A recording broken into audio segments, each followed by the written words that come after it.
off shift. Orders? This is Forward 3. The gantries are retracting at Gamma launch site. They're at full power and counting down the lift.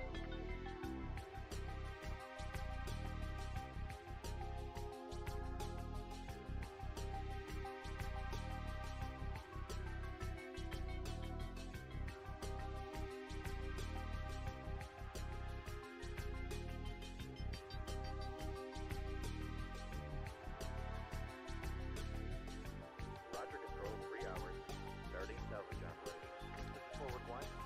You're running out of time. Target Gamma is nearly powered up. Take out the APU gantries as soon as possible.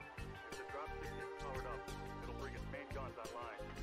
Omega Left, we're getting cargo secure. As soon as we're able to lift, we need to get on board as quickly as possible. We're now tracking multiple targets inbound. We've got him on radar, Control. Moving to intercept. Oh no! We're...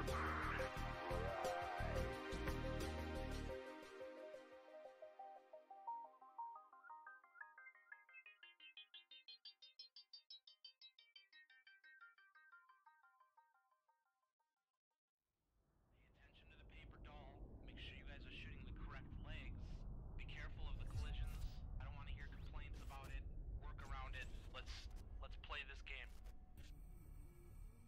I need another heavy. I've got TB and a quick draw. I want to get fairly tight to it. Now anybody who's going to be working range, I'm going to need you to fade right on this. And when anybody's running short, we're just going to stay towards the top of the caldera if we're going to come at them. I have you in the Griff. Griffin. Sounds good. Well, that's the thing. We got to get to brawling range, so I may be moving us, right up to the hoop if we have to. Wolverine nach Charlie 4. It's fine, chill the out, man. It's fine. It's just a 5-star. Komm, Leute, redet miteinander. 15 seconds. Yeah, exactly. That's fine, guys. 15 seconds. Don't die. Guys. 3, 2, 1. Charlie Jar, CT, yellow. Okay, good. Control you see if we can get it. There. To your left is there. Sorry, shit. So, jetzt guys, hinter die Indie-Pockens. Mediums be prepared to pull back E40 towards the E5 border. On my mark. Left side, come on! Like now, I need strikes on the barrel. Wire our strikes up. Die Hauptgruppe rechts, Uferlinie. They have three mechs sitting on the left side when you pass over. Overheating is bad. Both legs on the Griffin. Hit the Griffin. Woo! Oh, yeah. Sorry about that. That was such a That's right. I'm gonna spawn Lance, you guys in Charlie, Lance, you guys in Bravo. That's B2C1. This third drop is 2 lights, 2 mediums, 2 heavies, 2 assaults. Jetzt in die Breite, zieht euch in die Breite. Lights, watch our backs. We're gonna about base and take up position in Bravo 6. Ja, kurz Aufschaltung Delta 4-3 Stück, 2 Mediums einleiten, wie ich es richtig gesehen habe. Make a firing line. C4 Tactical Hill, boys. Fox. Lauf unter ECM, hab 2 durchlaufen, 10 Bravo 4. And get ready to hit people coming from our right. Charlie on the left, Charlie, Hellbringer on the left. Okay, let's group up towards the left. We're gonna press through Bravo 3 to Bravo 4. I think they're kind of spread out. Check yourselves. Make sure you've got, UAV cool shot. Here they come. They're pushing hard, guys. Decro. Tez on. Go. Oh, got a contact here, Bravo 3. Nice, Marshall. I'm on Delta Griffin. We'll get cross it then. Get in their face. They got a highlighter. They just pushed up on Theta. We need help on Theta. Up on Theta. Yep, that's the noise. Go. Let's finish this. Full pressure, guys. Full pressure. They're down low. They're down low in Charlie 3. Get the f***ing arm, Jackson. Jackson, cool shot. Cough. I got him. Go, P3, go. Echo, go. Get over on your medium, guys. Get Echo Stormcrow. God, I suck as a pilot, but thank I packed my skill. I'm sorry that you died, sweet girls, but we will send a reasonably nice letter to your family.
dropship. Orders? This is Forward 3. The gantries are retracting at Gamma launch site. They're at full power and counting down to lift.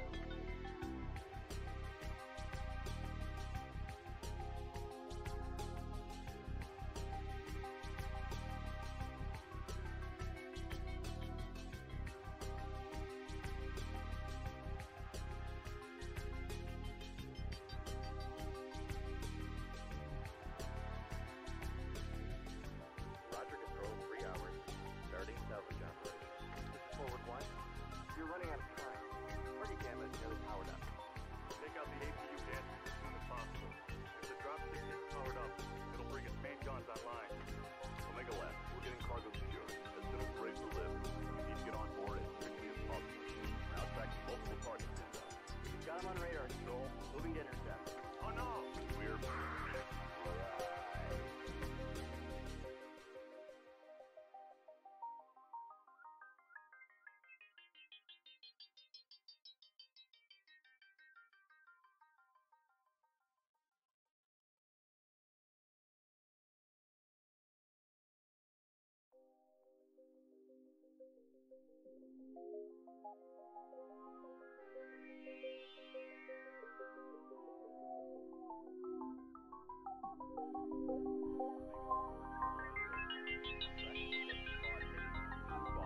at 220 meters altitude.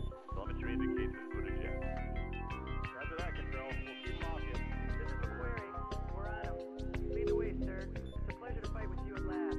Omega lead, ejecting. Roger, Control. Omega, this is Control.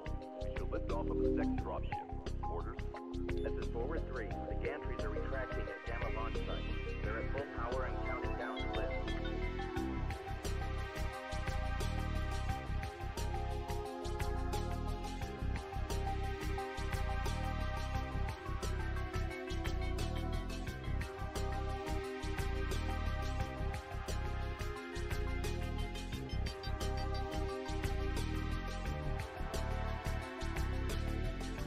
Roger, Control, 3 hours.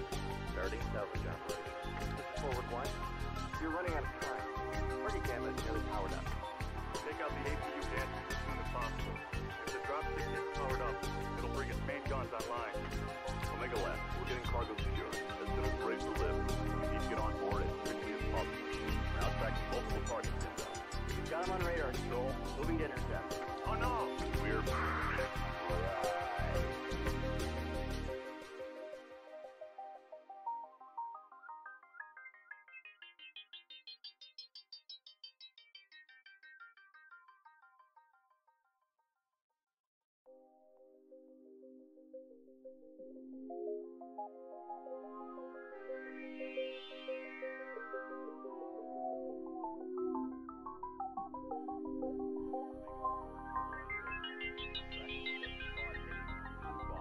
at 220 meters altitude. Telemetry indicates input eject. Roger that, Control. We'll keep them off you. This is the query. We're on him. Lead the way, sir. It's a pleasure to fight with you at last. Omega lead, ejecting. Roger, Control. Omega, this is Control. We should lift off of the next dropship. Orders? This is Forward 3. The gantries are retracting at Gamma launch site. They're at full power and counting down to lift.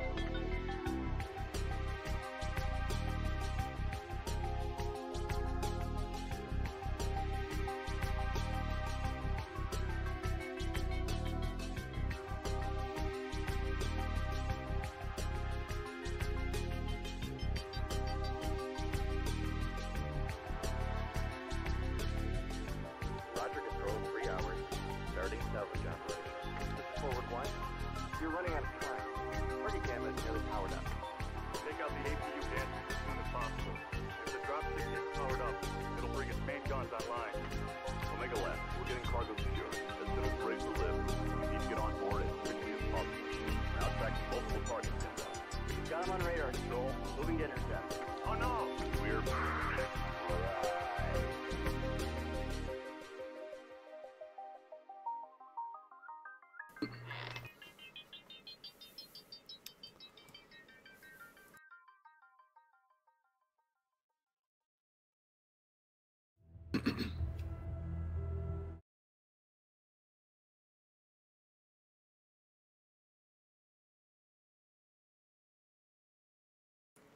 Well, hello everyone.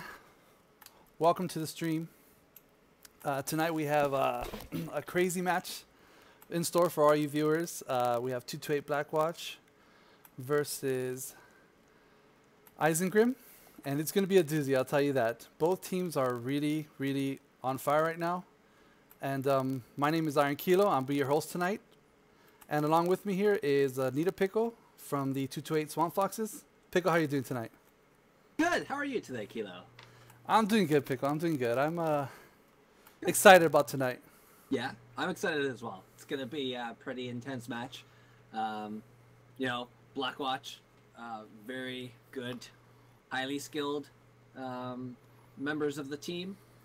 We've done a bunch of scrims against them. You know, very skilled pilots. We've got Isengrim, also very skilled pilots as well. They know how to brawl. We have also scrimmed against them in Swamp Foxes, and we know what both teams are capable of, and it's going to be quite the show tonight. I'm excited for it. I'm hoping to see a lot of delicious action. Sorry, I had to say that, Kilo. My name's Pickle. I have to put a pickle joke in there somewhere. Well, I'm excited for tonight too. Again, I think it's going to be a great match. Both teams are really on fire, like I said, and they're doing really well. I'm going to. Looks like we have the Blackwatch folks on board already. I'm waiting to hear from Isengrim. Yes, it looks like we have Blackwatch currently in the private lobby. We're just waiting on Eisen to show up. Yep, I'm going to see if I can reach out to Dane here. So, what do you think? Who do you think is gonna? Just give me some pre-thoughts here. What do you think? What we're gonna see tonight? You think you're gonna see some brawling? Because you know, Isengrim's been traditionally a brawling team. Isengrim does like to brawl. I think we're going to see. My prediction is we may. Oh, like Isengrim. They have a history of brawling. They like to get into the enemy's, 90-meter, 2-meter range and shoot them in the face until they die from it. Blackwatch, we've seen a lot of them do more of a mid-range to long-range strat. For drop 1, Rubilate Oasis, I'm not sure. It's the majority of the time for the matches are normally around a brawl scenario, so it could go either way. If Blackwatch goes for a long to mid trade kind of deal, Isengrim might have an issue when it comes to brawl, because Blackwatch knows what to do when they see a brawl. They know what to target, where about to shoot. But that being said, if Isengrim can get themselves into a position where they can get close to Blackwatch, if they have, if we have a situation where we have a full brawl team versus a full mid-trade to long-range team, Blackwatch is going to be in trouble if they get into a situation where they get up against a full brawl, because with their long-range mechs, they're not going to have the ability to fight off a brawl as easily as they would if they too had a brawl deck. All right. Well, it's interesting. I'm getting the invite ready for Dane right now, but I was reading up on Division A, and it's good. It's crazy. Let me explain here something real quick before we go any further. Okay. Let me bring up the league table. You're gonna see the league table right there. If you're seeing right now, Dropship 5 is in the lead with 6,065 reputation points. Then we got Blackwatch closely behind it with 5,780 rep points. Then we got Isengrim, 5,200. All three of these teams already have 4 matches played. Smoke Adders only have 3 matches played. That's why their score looks so low at 3,625, but they should actually be much closer to Isengrim. And then we got Swamp Foxes and The Answer, respectively in 2850 and 1900 respectively there. But we have a doozy tonight. It's going to be a great match. I'm excited. Let me get Isengrim in the channel here. Give me one moment. Sorry, I'm really trying not to laugh. You said doozy. I don't know why. Hey, can you go over the drop one rules and all the stat like what do we expect from drop one, Pickle? Can you go over that a bit? I can. I'm just trying to get the page up for the rules for drop one. Kilo, if you could possibly link me drop one rules because I can't seem to find them. It's also, do you have the stream page open? It's on the stream page. I do have the stream page open. I can go through the rules because I am a smart potato. Thank you for that. Okay, so for drop one, Rubalate Oasis, domination mode. You gotta get those mechs into that circle as quick as possible. No lock-on weapons are allowed in drop one, so that means no LRMs, no streaks, no streak SRMs, no ATMs. What other lock-on weapons do we have? ATMs, SRM, streak ATMs, SRMs, slurms. Yeah, that's all that fun stuff. None of that. It's 4400, so that means 4 lights, 4 mediums, no heavies, no assaults. So it's going to be a fairly light drop, meaning the potential for a brawl. The majority of the time in MRBC, when you come up to a match such as this, where mechs are forced into that circle, you know, the mechs have to be in that circle. The circle spans from about Echo 5 to Echo 6, and then the outskirts of Delta 5 around there. The back end Fox 6. I had to look at the map. So it's going to be interesting to see where the mechs position themselves for the first little bit. It's really going to be interesting if we see a long range engagement because to my experience, I haven't seen a long range engagement on this map in drop one, and I've participated in quite a few drop one matches this season for MRBC with Swamp Foxes. Continuing the rules, because I kind of got a little off track there. A max of 1 any chassis, so only 1 duplicate is allowed. So you can't have 2 duplicates. So you can't have 2 Wolfhounds and 2 Assassins. You have to have you're allowed to have 1 duplicate, so you're allowed to have 2 Wolfhounds or 2 Assassins, but you can't have a Wolfhound and the Misslings. I'm just throwing out mechs hypothetically as an example. And then we've got some bonus rep for killing 5 enemy mechs. So if either team kills 5 of the enemy team, they get some extra bonus rep, which is delicious. All right. Looking at the map here, some possible strats that we could see. Let me just get 2 seconds here to get the map up because I All right, closed let it. me know when you're ready. I can bring that map up. While you're bringing up the map, I'm going to let me bring it up here. Okay. Let me know when you bring it up and I'll talk I got about it. I got it. And got actually, yeah, but before you do that, let me go over something real quick here. Okay. So it's so close in Div A that Blackwatch needs to outscore D5 by 285 rep to take first place. Then we have ISEN. They need to score D5 by 865 rep to get first place. And then SA needs 2,440 rep to get past D5. So it's pretty damn close, top 3. Really close, actually. So it's, you know, it could be anybody. It's anybody's game at this point. It's anybody's game. So looking at the map, Pickle, what do you think we're going to see? So, I can only go off of predictions from what I think might happen. It's entirely possible. Looking on the map here, am I allowed to talk about which team is which side? Well, yeah, we know that Blackwatch is Team 1, and we know that. Okay. So ISEN Blackwatch is Team 2. 1. ISEN Grim is Team 2. So Team 2 starts on the left side of the map. Blackwatch Team 1 starts on the right side of the map. To my knowledge, it is easier to get to the circle from Team 2 side, putting a fast mech in Bravo. Bam, that's actually not the fastest way. Here, I'll put it in green here on the marker, putting a map there. Run up this little hill, right into Echo 5. Just like that. The map has become incredibly slow and it's a little awkward. There Oh, we yeah. go. Yeah, it does Finally that. made it into the circle. Okay, so... for our Team 1 side, I'm pretty sure Bravo is also the quickest.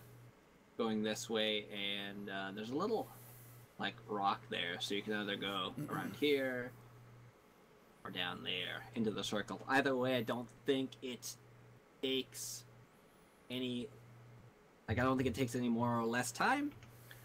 So obviously we want mechs in the circle as quick as possible. I believe Team 2 side has the advantage on this map for getting into the circle. Possible options for...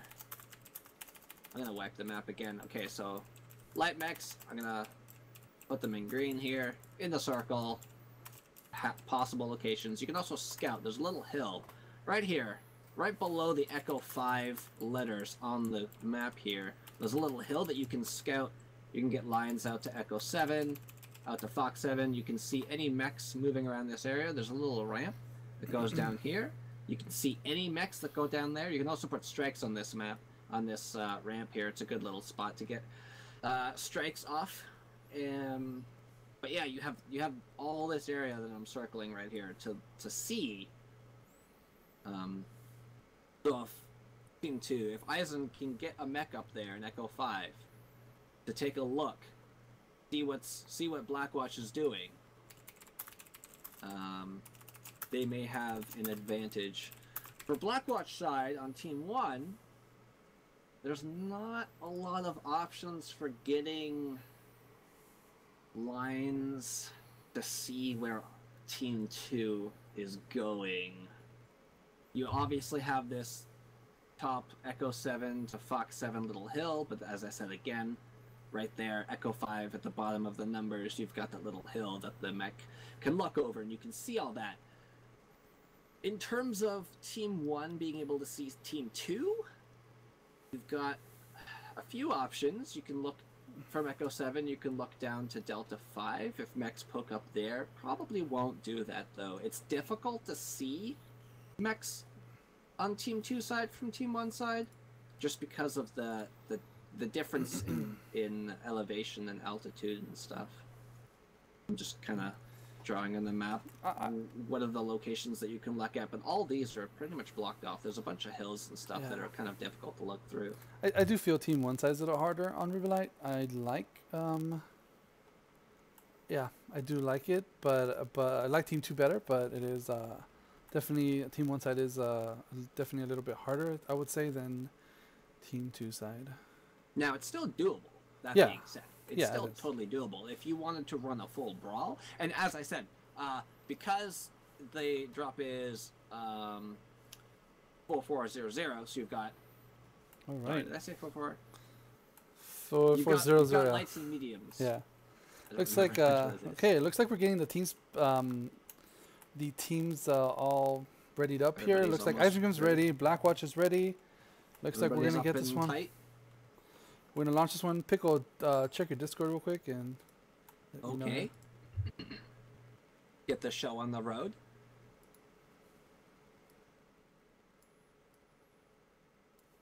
All right, here we go.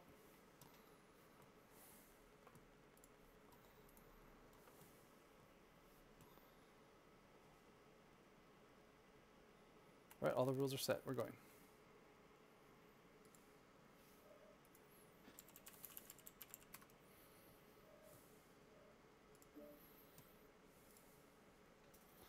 All right, here we go.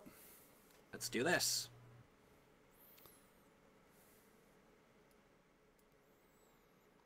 So, got message there. Apparently my, well, you'll hear this 5 minutes from now, guys, but apparently my breathing, you guys can catch my breathing, so I'm gonna try to breathe less, I guess. Yes, Kilo, try to breathe less. Just stop breathing. All right. No, Kilo, don't stop breathing, please. All right, when... Look, I missed that beard, though. All right, so mechs are starting to come in. Can you see the? When can I bring up the? You can bring up in-game. You can bring up the teams now. When I press P or what? Tap to get the teams. So Team 1 side. Yeah, sorry, go ahead. Go with Blackwatch. I'll go with Blackwatch with Team Blackwatch. we've got Edmeister, the Wolfhound, Defunct, Mislinks, Reckless in a Bushwhacker, Panic Button, Firestarter, Queenblade, Arctic Cheetah, Crisman, Hunchback, Oblivion SK in a Bushwhacker, and one last bite in a Vindicator. All right, on the ISEN team side, we have a Nova Prime, Arctic Cheetah, Assassin 23, Stormcrow Prime, Phoenix Hawk 2, Panther 9R, and dual Mislinks. So it's kind of good to see that they doubled up on the Mislinks. That is a tradition. That's really good. The machine guns just tend to crit everything. We got a little bit of fight already here on the right so side. Edmeister is moving up to the left-hand ramp. He's actually gone above. He's currently scouting the left-hand side. Currently trying to find out where Isengrim is. He's taking some fire. He's in ER medium lasers. Not the medium pulse wolfhound. He's ER mediums. Looks like Isengrim has dropped low into the One lower last ground. bite in a Vindicator with MRMs. So we have Interesting Isengrim choice. on the low ground. And Isengrim's on the Blackwatch low up ground, top. pushing into Theta right now. Pushing on one last bite in the Vindicator. Yep, they're going. Reckless and Oblivion are pushing up. I don't know if they know they're there. We're going to see a fight here. We're seeing a All fight. right. Looks like Isengrim's focusing on the Vindicator. That's multiple fights here. Dane Multiple down to fights here. 75% being targeted. Yeah, Blackwatch is pretty He's fresh right now. Red CT. One last. Oh. Dane goes down. That's a lot of red right there on that bush. What is that? Bushwhacker. That was Reckless. He's down. We got another fight here on this side. Reckless and Oblivion. One last bite also goes down.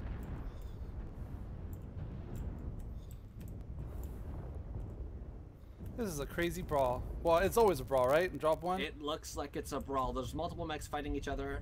Got this fight over here on the left Crisman's being side. attacked by 3 mechs right now. Crisman goes down. Creamblade is trying to run away. Defunct goes down. I'm not sure where he was. Well, right Didn't now get a it's chance to look. Creamblade heavily is currently in. being fired on by 3 mechs. Trying to run away, trying to do some damage. It doesn't Heavily look in like he'll be able to get out of Isengrim's there in time. favor here. Those 2 ranged mechs for. And Panic and Queen are the only 3 remaining mechs. Queenblade is about to go down. Queenblade is dead. Panic Button is up top in a Firestarter. Trying to run away from the fight. Edmeister's down low, still at 98%, so he's been out of the fight for the majority of the time. But he does have those ER mediums, so he's probably been getting a lot of damage in. Yeah, with their ER I just mediums don't with see them extra coming range. back from this though. It looks. Unfortunately, I don't see that either. We've seen this before from Isengrim. We've seen them just do a full-on brawl, which is what they did. Yeah, They just, went down low and they tried to hide, and I think they did that pretty well. I'm not sure if Blackwatch knew exactly where they were. The fights are here. We've got 2-on-1 versus Ed. Edmeister kills JD Toker, but Panic Button's being attacked. Oh, by that's multiple Panic. mechs. Yeah. Panic Button goes down. It's just Edmeister left, 97%. Hitting Super Atomic Airplane.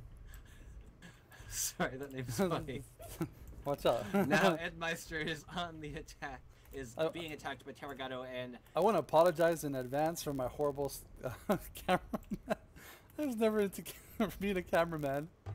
Edmeister's currently running way up to Delta 4, I believe. But Super Atomic Airplane is coming with a Cheetah.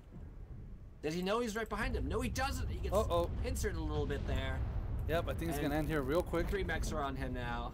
Most unfortunately, he's trying to get out. Wolfhound's are tanky, so he can take a bit of damage, but he can't take too much damage because then he dies. He's just taking a lot of damage. He's trying to get. Oh, there goes leg, and that's it. Phoenix Hawk out. He tried to get that Phoenix Hawk out. Let's see what the Phoenix Hawk had here. I'm gonna try and touch the Phoenix Hawk. Well, that's So it. the Phoenix Hawk is currently torsoed. He only had 3 medium pulse lasers, and that is it. Blackwatch Drop 1. goes down. Drop 1. Isengrim takes it. Interesting play there. We kind of expected that, but... We did kind of expect... Let's see damage numbers here. Yeah, here we go. An ISEN team, Super Atomic Airplane, 363. Pretty even damage numbers when it comes to ISEN's team. On the Blackwatch side, Oblivion coming in with 76, Reckless with 36. Those are the 2 Bushwhackers. Obviously got focused down first. They're up there at the front of the fight, unfortunately. I don't know if they knew that all of ISEN was down there pushing on them, and they got focused pretty easily. Pretty quickly. Yeah. They got pushed on pretty quickly, and the rest of Blackwatch was unfortunately unable to help out their poor little Bushwhackers. Then they died. Edmeister and the Wolfhound, though, 335, did a decent job trying to fend off the rest of the enemy, but as I said, with the brawl, ISEN's just going to push right into you. There's not much you can do about that when they push into you if you have a mid-range deck, which is more or less what Blackwatch had. They had a few kind of brawly mechs, but the majority of them were mid-range. Was that that looked like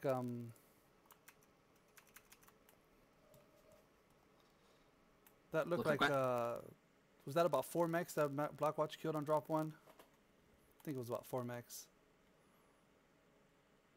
I don't remember, unfortunately, because that's something I forgot to look at. I apologize. All right, not a problem, not a problem. So going First into MRBC match casted, so learning as we go here. Okay, so we have a few minutes to let me see if I changed it here. talk about the map. If you want to switch on over to the map there, Kilo. Yep, definitely, definitely. All right, go ahead and tell us what did happened? you see? Yeah. Okay, so the very first thing I saw was about 4 or 5 mechs pushed down here from Bravo, and they kind of did kind of like this, and they held here. I believe it was 3 lights held here. Edmeister went up this way near Fox 6 and tried to get some lines from over here. In terms of where ISEN went, they pretty much went down low. They went down low. Blackwatch is in green. They put the Vindicator up here in Echo 6, and they pushed the Bushies up here. Unfortunately for them, Isengrim just went smork and smorked the poor Bushies to death. Oblivion, yes, I said smork. Oh, That was wow. because of you. I just want to go ahead. Sorry. Ed was the majority of the time he was up in Echo 6. Oh, sorry, Fox 6. I had to remove the little marker there so I could see the grid square. He was the majority of the time up in Fox 6 trying to shoot down on those mechs in the low ground of Echo 6 in the Brawl area, but he unfortunately was unable to take do enough damage to... I don't know. I'm trying to say words. Yeah, I think what happened is those and we saw it by the damage numbers of the Bushwhackers, right? They got focused down pretty hard. They went down pretty fast. Yeah, they went down pretty fast. And I also want to say that Isengrim went down low and then just pushed right to Echo 6. And then they just focused. Blackwatch kind of got separated. Once those Bushwhackers went down, the lights were up at the back of Echo 6. Edmeister in the Wolfhound was up in Fox 6. So all three lights were like on opposite sides of each other. The other mediums were, the 2 Bushies died pretty quick. And I didn't see what besides the Vindicator, I didn't see what the other medium was, but they were all just kind of separated, and then Isengrim was able to attack them one on one. Yeah. They were able to get in there and just three on one each member of Blackwatch until they died. Yeah, I do have some updates from the other Div A match going on right now. Currently 3 drops have been played, and drop 1 went in favor of D5 8-6. Then we have drop 2 went in favor of D5 8-2, and then we have drop 3 which also went in favor of D5's favor, and it was 8-0. So right now, at this point, drop 2, we have Terra Therma. We have Isengrim with 350 rep, Blackwatch with 100 rep. That's assuming it was 4 mechs. I don't remember at the top of my head, but I'm assuming it's 4 mechs. I hope it's correct. Don't murder me, guys. This is my first time, please. Yes, I just want to quickly interject that it is Kilos and my first time casting an MRBC match, so please don't hate us too much because this is our first time doing this. So and we're trying to learn as we go here and try to make the best of it. We're trying really hard not to radiocast. Yes, radiocast will not happen. Yes, that's one of the goals. There's no radiocast. No radiocast. All right, so we're getting to drop 2. It looks like Blackwatch is set. We're just waiting for ISEN. Bear in mind that there are 15 minutes between each drop that you can actually get ready. I have been guilty of using a good amount of that time during matches. I'm sorry, guys, but sometimes my team needs to like catch me off guard and say, Kilo, are you sure you're bringing the right mech? And I'm like, yeah, I am. Okay, yeah, to double check. So, and Pickle knows. Yeah. Sometimes he just needs a pickle. What? So we're going to go over drop 2. Terra Therma, Conquest, Recon and Force. Now they can bring lock-on weapons, LRMs or ATMs, and or streaks. And Kilo, also, the stream still says drop 1, by the way. The stream still says drop 1? Just make sure it doesn't Oh, say no, drop it's 1. on mine is saying drop 2. Oh, okay, sorry. So I was just watching the stream. Gotcha, thank you. I'm going to double check this here and hit the save button again. Yeah, I'm seeing team 2, so drop 2, okay. so we're good. Okay, sorry about that. All right, so this one is 242. That's 2 lights, 4 mediums, 2 heavies. Again, max of 1 of any chassis. 1 duplicate is allowed. You get bonus rep for killing 5 enemy mechs. So now, Terra Therma. I remember we were planning for Terra Therma. We had certain strats and we were prepping for it, and it didn't work the way we wanted. But what do you think we're gonna see in this map, Pickle? I'm gonna bring up the map right now and go ahead and show us what you think we're gonna see on Terra Therma here. All right. You can go ahead and change the map on that too. So, for Terra Therma, it's Conquest, right? Yeah, yes? Conquest. Okay. I just had to remember. So, Team 1 is Blackwatch. Team 2 is ISEN. For Team 2 side, possible cap targets are... I'm gonna put this... What color should I use? I'm gonna use white.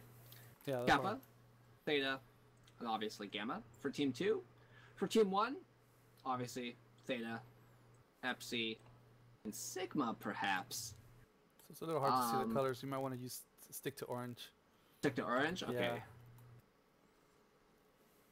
Sigma, Epsi, Theta, for Team 1 side, Team 2, Gamma, Kappa, Theta.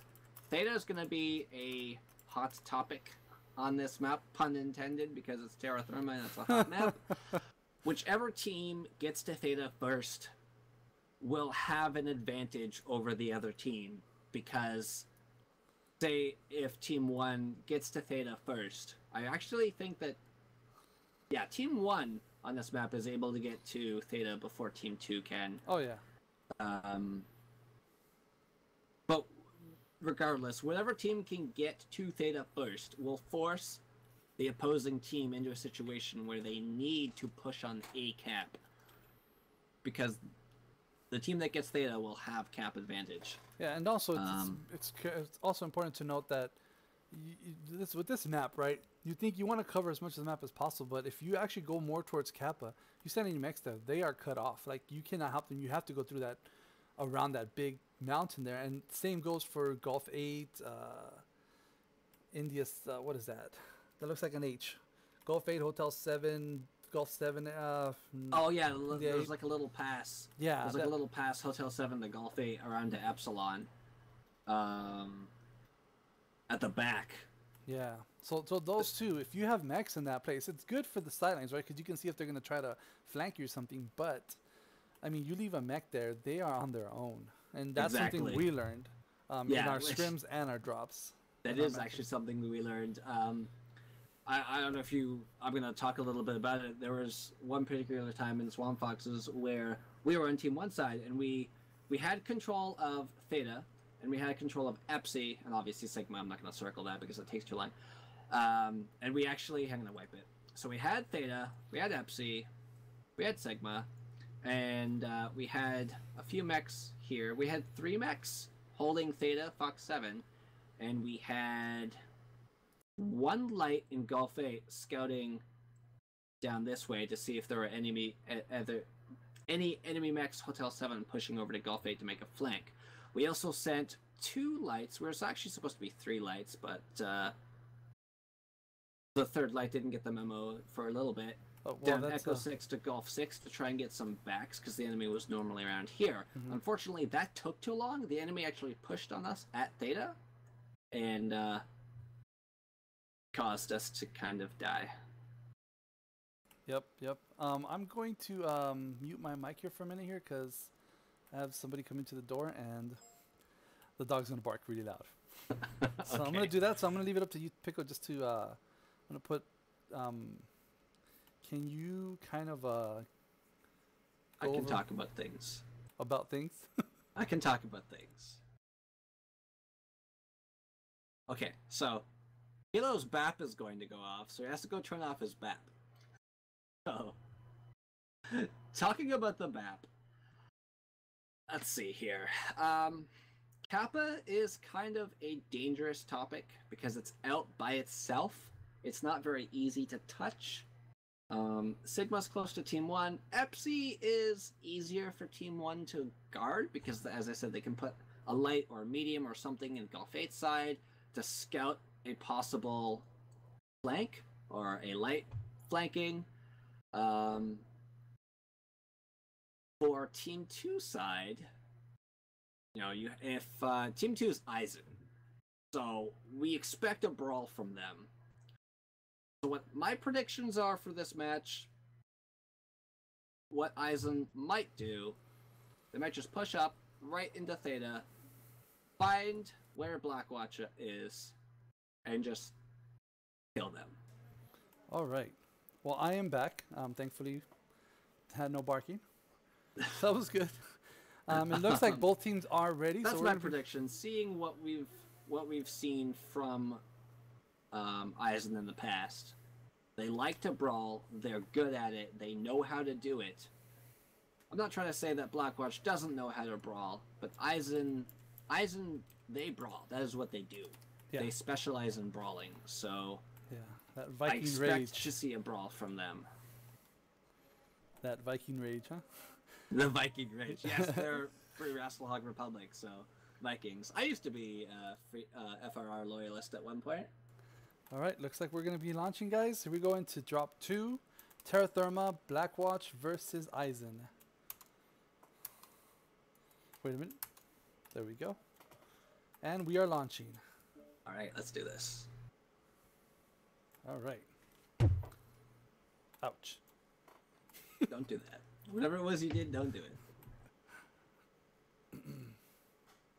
All right. Do you want to take Blackwatch again this time, or? Sure. Perfect. Yeah, I'll try and give some more detailed information about their mech builds and stuff. Much easier when there's a 2v2 because there's only 2 mechs. There's 8 Yeah. mechs. You gotta talk about all 8. Yeah, I'll I try remember. and make it. Sorry, go ahead. I remember one time I streamed with RJ, and I was his co-caster, and he's like, "Iron, you don't have to explain every specific build, and go in the cockpits too." Yes, you So- do.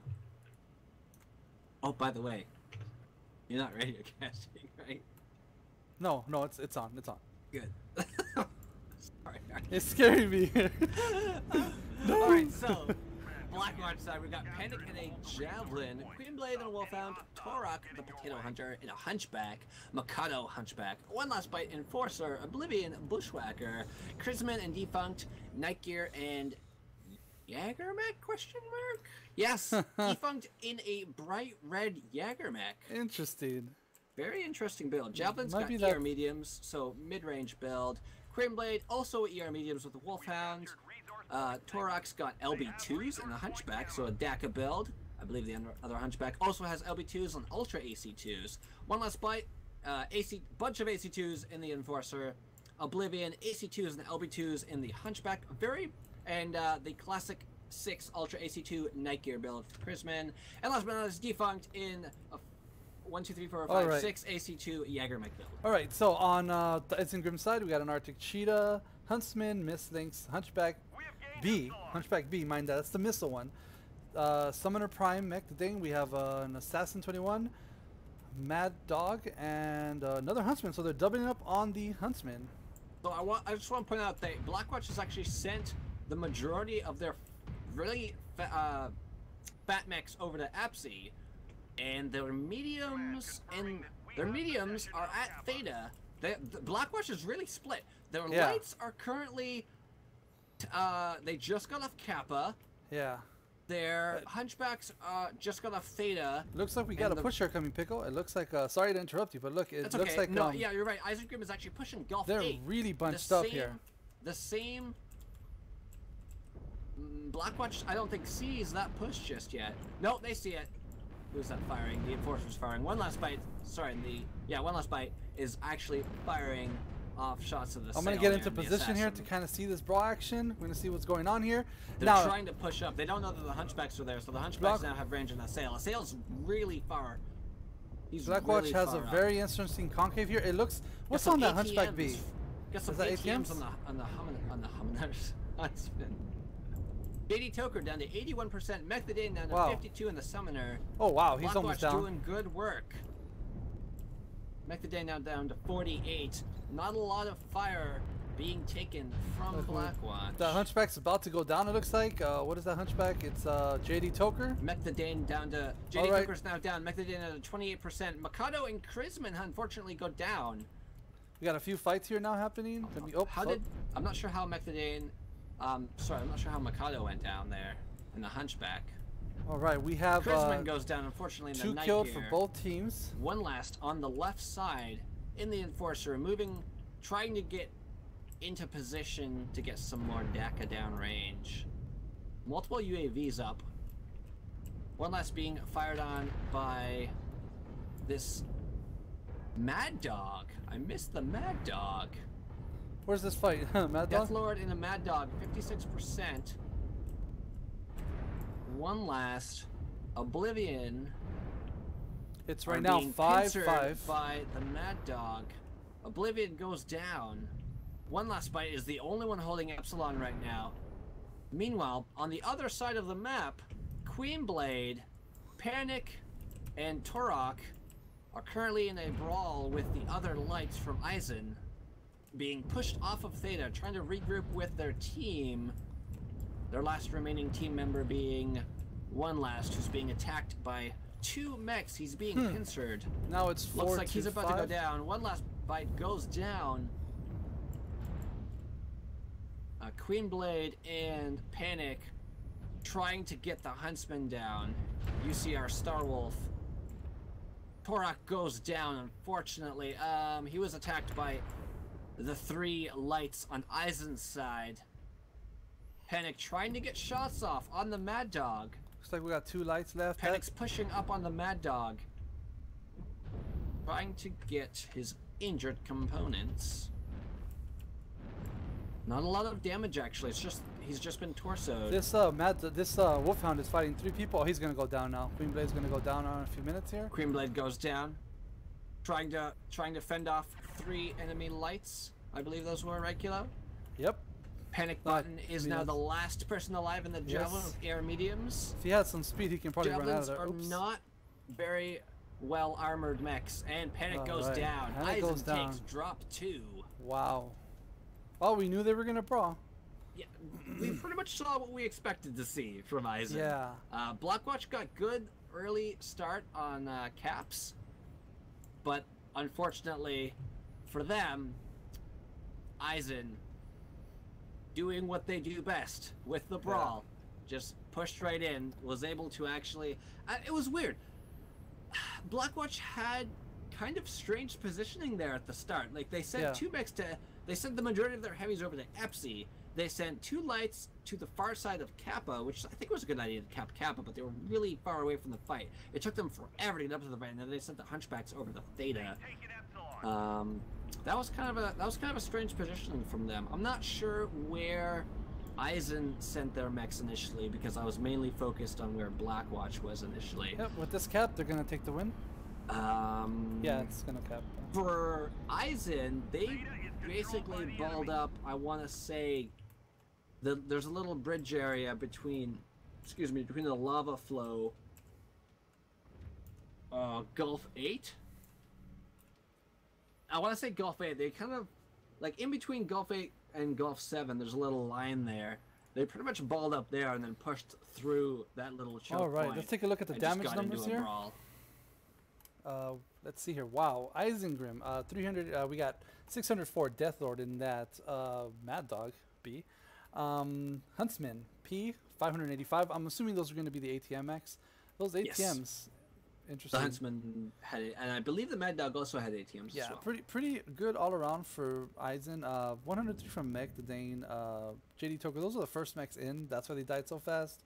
For Blackwatch, we got 426 Torok, and we have 458 One Last Bite. So, and 438 by Defunct. So that was interesting damage numbers there as well. Unfortunately, Mikado was only able to get 81 damage out. It looked like he may have been focused. Maybe he wasn't able to get back to his team at Epsilon from Theta. I'm not exactly sure how he died. I didn't see it. But it felt as if maybe he got focused first, and then I know the Nigeria went down after that. One last was not in the Nigeria. I don't remember who was in the Nigeria. Alrighty, so after drop 2, dang, I didn't pay attention again to how many mechs Blackwatch killed. I did not either. They killed Mech the Dane. They killed JD Toker. Who else did they kill?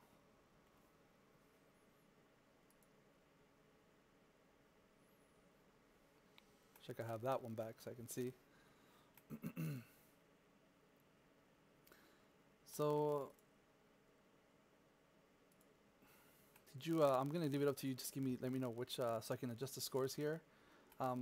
At the moment, I'm gonna adjust it just based on 2 kills, but I think it was more than that. So currently, we have Isengrim with 700 rep and Blackwatch with 150 rep. Currently, Isengrim is 2-0 in the match.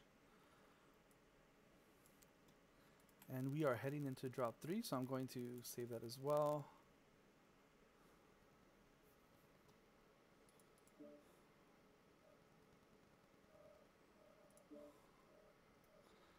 Make sure I set the time today. Dom, if you're listening, I set it today. Dom's there. He knows. Yeah. Okay. Caustic Valley. Drop 3. Caustic Valley. Killer, would you like to run over the rules? Yeah. Go ahead. I'll let you go over the rules, Pickle. All right. I need to get. I never actually got the rules page up here, so I need to go. You can use the stream one too if you. That takes 5 minutes though. Yeah, that's right. So let me go over to the rules. This is the part where Kilo tells me where to find the rules on the MRBC site. On the MRBC website. I'll go over the rules here. I'll let you get that. Thank you. Okay, so drop 3. Drop 3 is going to be on Caustic Daddy, as you can see. Conquest again. Commander Assassination. So lock-on weapons are allowed. It's a 0-3-4-1 drop. That's 3 mediums, 4 heavies, and 1 assault. The assault or the commander mech being either an Atlas, a King Crab, or a Direwolf.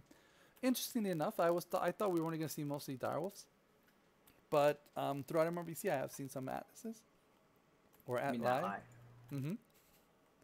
And I have seen some King Crabs, believe it or not. So, I mean, it was an interesting when they had said this season, and they had adjusted to it being those 3 mechs. I was like, oh, well, I mean, Direwolf all the time, right? Because it has the most amount of firepower, but it's nice also hotter. Yeah, but it's a hot mech. It is nice to see some of that Atlas action though, because man, the Atlas is a sexy mech, you know. I like me some Atlas action. 2 Atli just grinding against each other. Oh. All right. So actually, let's go over the map, the previous map. Let's go over the previous map, Pickle, and kind of go over what happened. I kind of forgot to do that, so. We did actually. Okay, so if you're looking at the map now, Team 1 was Blackwatch. They sent their heavies over to Epsilon, near the back of Epsilon. I don't know why I circled that. I'm going to try to do that again. I'm sorry. Kind of like near F9, they just kind of set their mechs up. There's like a little platform here. They set mechs up all along the platform. They had like 1 mech there as well. They sent their lights. I believe their lights were in Alpha. They sent them over here, over to Kappa. And then after they capped Kappa, they sent them back this way over to Theta to try and get some backs. They sent their hunchbacks from Bravo over to Theta, and then the Hunchbacks attempted to get back to Epsilon with the rest of their team. However, Isengrim just went smork. They balled themselves up into this little area right in here, and then they just pushed themselves into Blackwatch. The Hunchbacks were over here trying to back up, and Isengrim was able to push themselves, and made a little smiley face, into Blackwatch there and take out their Hunchbacks. I'm not sure how the Nightjar got focused down. I'm gonna wipe the map again. Blackwatch had the Nightjar right up in front of Theta on the platform, and he was taken out right after the Hunchback was. I'm not sure how exactly that happened. I didn't get a good look at that, but I know that the Nightjar was focused and taken out. Perhaps maybe some mistakes were made. I'm not sure. As I mentioned, unfortunately, those Hunchbacks were unable to regroup with their teammates and suffered the consequences of being left alone. The lights, Blackwatch's lights, were able to wrap around over to Theta, but they weren't quick enough to get some backs and get some flanks on Isengrim's fast brawl technique. All right. So, unfortunately, they were just they were out of the fight. The two lights that went to Capo were out of the fight for the majority of the time. It was a good try on Blackwatch's part, but they were really out of the fight, and I don't feel that they should have sent those lights to Kappa initially. If anything, they should have sent their lights to Theta, in my opinion, to get early eyes on where Isengrim was, because that's another big thing, is getting the eyes on the enemy, finding out where the enemy is first, and relaying that information to your team, so then your team can make a judgment call and do what they feel is best to counter what the enemy perhaps is doing. If they sent their lights to Theta first, they sent their Hunchbacks to Theta. Hunchbacks are a lot slower than light mechs are. If they sent their light mechs over to Theta, perhaps maybe pushed some mechs up over to, like there's a little hill there, they may have been able to see that Isengrim was full brawl and that they were going to push into the Gulf 7 area. Now, that being said, if Eisen was to see Blackwatch's lights, they may have just fully pushed Theta. Two possible options. But we saw how it turned out. So we're just getting the drop decks sorted. Things are looking to be mostly set on Blackwatch's side. Just one unit member has not readied up yet. On Isengrim's side, it looks like they're taking a little bit longer to get set up. Only one of their teammates is currently green and ready to go. So it looks like Eisen's taking a little bit of time here to get themselves sorted. And all right, I'm back, Pickle. Sorry, I had to step away for a minute. Okay, I had no idea that you were gone. Yeah. I'm glad I kept talking. Yes, I was like, oh, Pickle's doing a great job. So I'm back. Real quickly here, I went back. I saw the recording, and Blackwatch actually got 3 mechs on that. So I just did the rep, and it's 175 Blackwatch and 700 Isengrim. I also want to take the time to show a visitor that I have here. She was being a little restless, so I needed to bring her and sit her down with me. So I'm gonna present her to the whole MRBC League. Is there a puppy on your lap? This is my puppy. I love puppies. Hello. If it's not a dog, I'm going to be really upset. Yeah, I showed her on the stream, so you'll see her in about 5 minutes. That's awesome. But yeah, so she's up on my desk now, so I'm hoping she doesn't mess up with any of my commands here. You should probably not have the dog on the desk. Well, just put that out there. She likes to sleep right here in my arms, so I think she'll be fine. Your Hopefully. Big muscly arms. Okay, so Grisman says lances are set. All right. So Blackwatch is ready to go. Still waiting on Eisen. Hila, let's talk about predictions. What do you predict, if you want to go over to the map, what do you predict to see out of Caustic Valley? Well, I can't draw on the map. I'm just going to let you know, because if I do, I have to alter everything. But I think, okay, so I like to be safe, right? But I think what we're going to see from here is, from Blackwatch, is kind of control.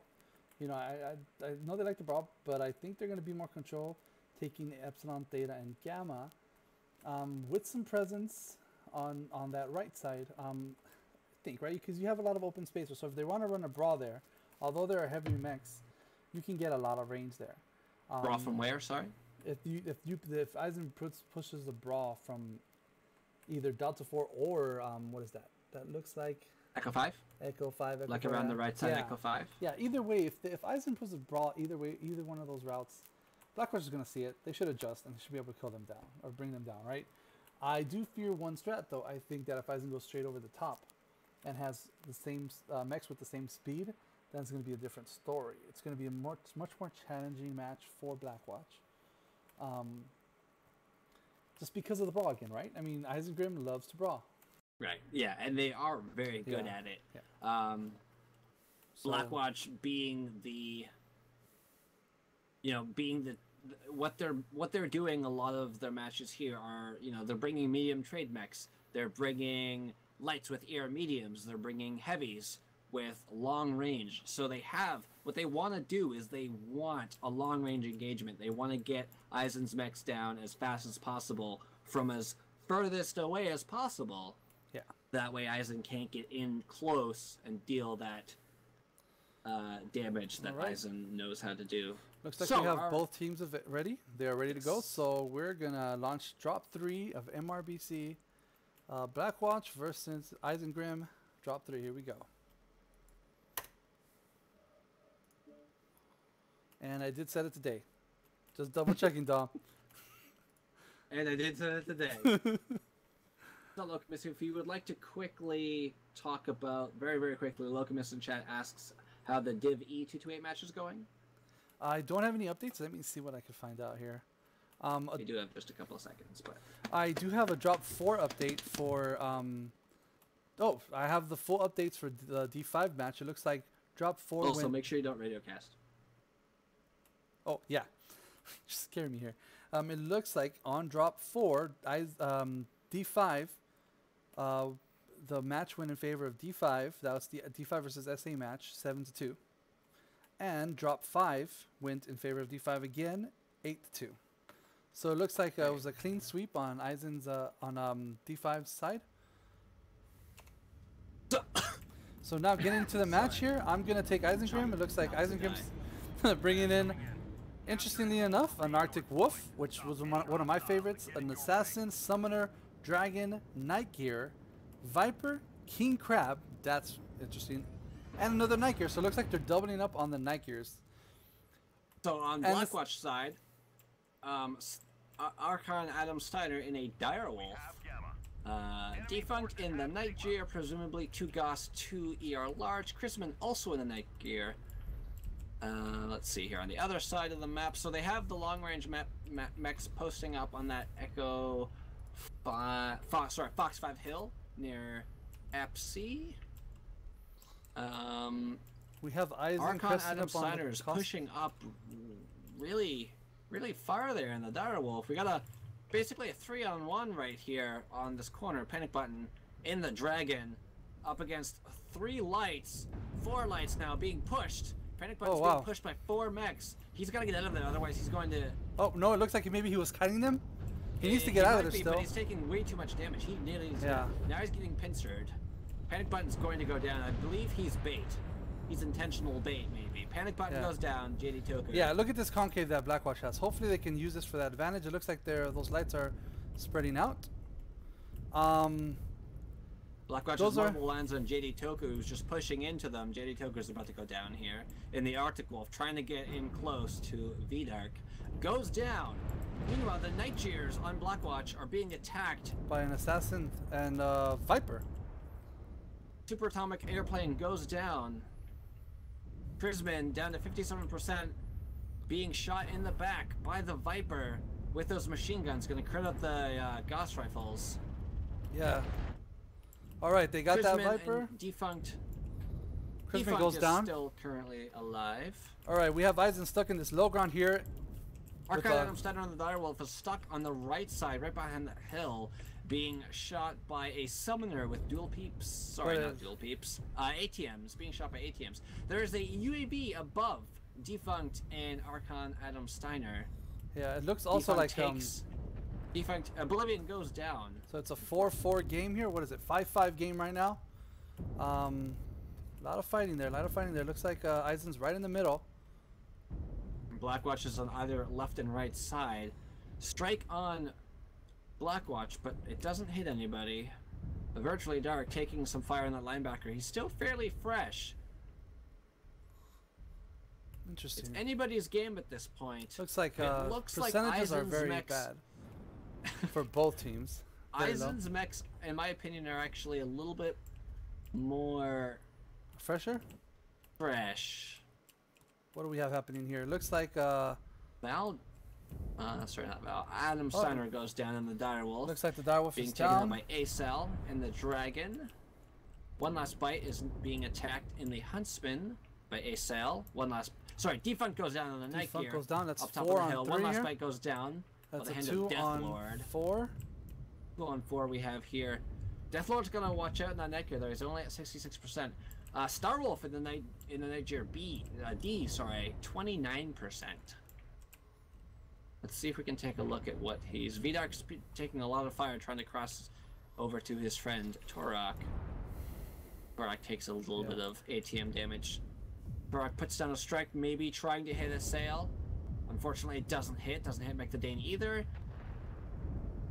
Torak is now open. Vidark has just kind of left him alone. Yep. Trying to get a pincer going, but they just can't get it with 2 mechs against. Oh, there goes Turok. Torak Now it goes is down. a 1 on 4. Vidark's got this. He's got to remember his. He has to have his 1v7 training or 1v4 1v7 training like training. Brad, but to the bone. And Vidark goes Goes down. Eisen takes drop 3, Caustic Valley. Wow. Well, they did exactly what we thought they were going to do. They pretty much brawled. They brought a lot of ATMs, I want to say. That was the... They brought a few ATMs. They didn't bring too many. The Summoner had an interesting build, though, with, I believe it was a combination of ATMs and SRMs. But I can't confirm. Try to see here. Mekdane, oh, they're all just ATM 9s and a light tag. Yeah. So no SRMs, all just ATM 9s. Interesting build. If Blackwatch was able to get into a brawl situation with him, he'd have no way of defending himself because ATMs have a minimum range of 90 meters. Yeah. So I'm looking at the damage numbers here. 708 assail. 713 for Death Lord. 717 for Mekdane. 584. I mean, there's just high numbers all across the board on Blackwatch side. One last bite. 783. V-Dark. 616. There's a lot of open range on this map, so Yeah. the mechs can get a lot of damage down range. That's correct. Yep. It looks like it was an 8-4 match there. Let me update the stats here, and I'm gonna bring up the map here, Pickle. Why don't you kind of go over what kind of happened on the map? Despite my poor camera positioning there on that one, I think. But go ahead and give us a kind of overview of what we saw. All right. So, Team 1 side, Blackwatch set up some night gears. Fox 5, I believe. Nope, that's not right.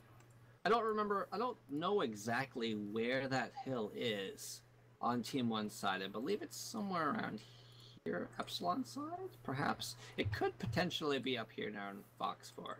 I'm not entirely sure where that hill is, but they set 2 night gears up there. They set Panic Button down, I want to say here, real close to the, there's like a little mountain, if you will.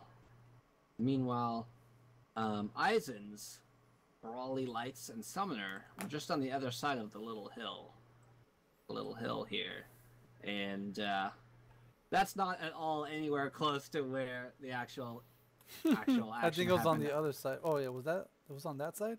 I'm not sure exactly where it is. This is an epic cast. What? This is an epic cast. Oh yeah, for sure, right? Just oh my gosh. information to you guys. Maybe I shouldn't be a caster. No, I don't know you're these good. maps well enough. You're good, Pickup. But anyway, Panic Button was more or less bait for the 4 mechs that were around that corner, and that kind of initiated the fight between the two teams on that side.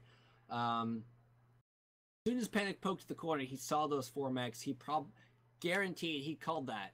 He said, "Look, there's 4 mechs just around this corner. They're going to be pushing in about 5 seconds." And sure enough, those 4 mechs pushed around. I'm not sure if Panic was bait. I don't know if that was intentional at all. I'm not sure if Panic even knew that they were going to be there and just backed up out of panic. Get it? But yeah, ISEN pushed on that side. Panic went down. ISEN sent their lights after the 2 Nightjeers after that, after Panic went down, and the Nightjeers couldn't really defend themselves. You know, they've got 3 mechs against them with machine guns and SRMs they had. Blackwatch had the Dire Wolf, which was down on the left side. Again, I don't know where the hill is, unfortunately, so I can't put on the map where that is. I wish I could. Maybe it's here. I really don't know. I'm really sorry, but I just don't know. But they sent their mechs after the Nightjeers. Nightjeers went down fairly quickly. Meanwhile, Blackwatch's other long-range mechs were over, I want to say, like, Echo 4 side? Somewhere around Echo 4, trying to get lines on ISEN's mechs that were in the brawl. ISEN's other mechs, I believe, were pushing around Echo 5, kind of around that hill. Kind of like what you said, Kilo, talking about just the full brawl Echo 5 side. Believe that's what they did, and you know, ISEN, traditional ISEN Grim, just pushed right in, got in close to where Blackwatch can't deal the damage that they need to do to ISEN Grim to take out their mechs, and that was it for Blackwatch. They were done like dinner. All right. I also want to point out again there, Blackwatch did a good job of positioning their mechs in a way that they could try to get some pincers, but unfortunately they just weren't fast enough.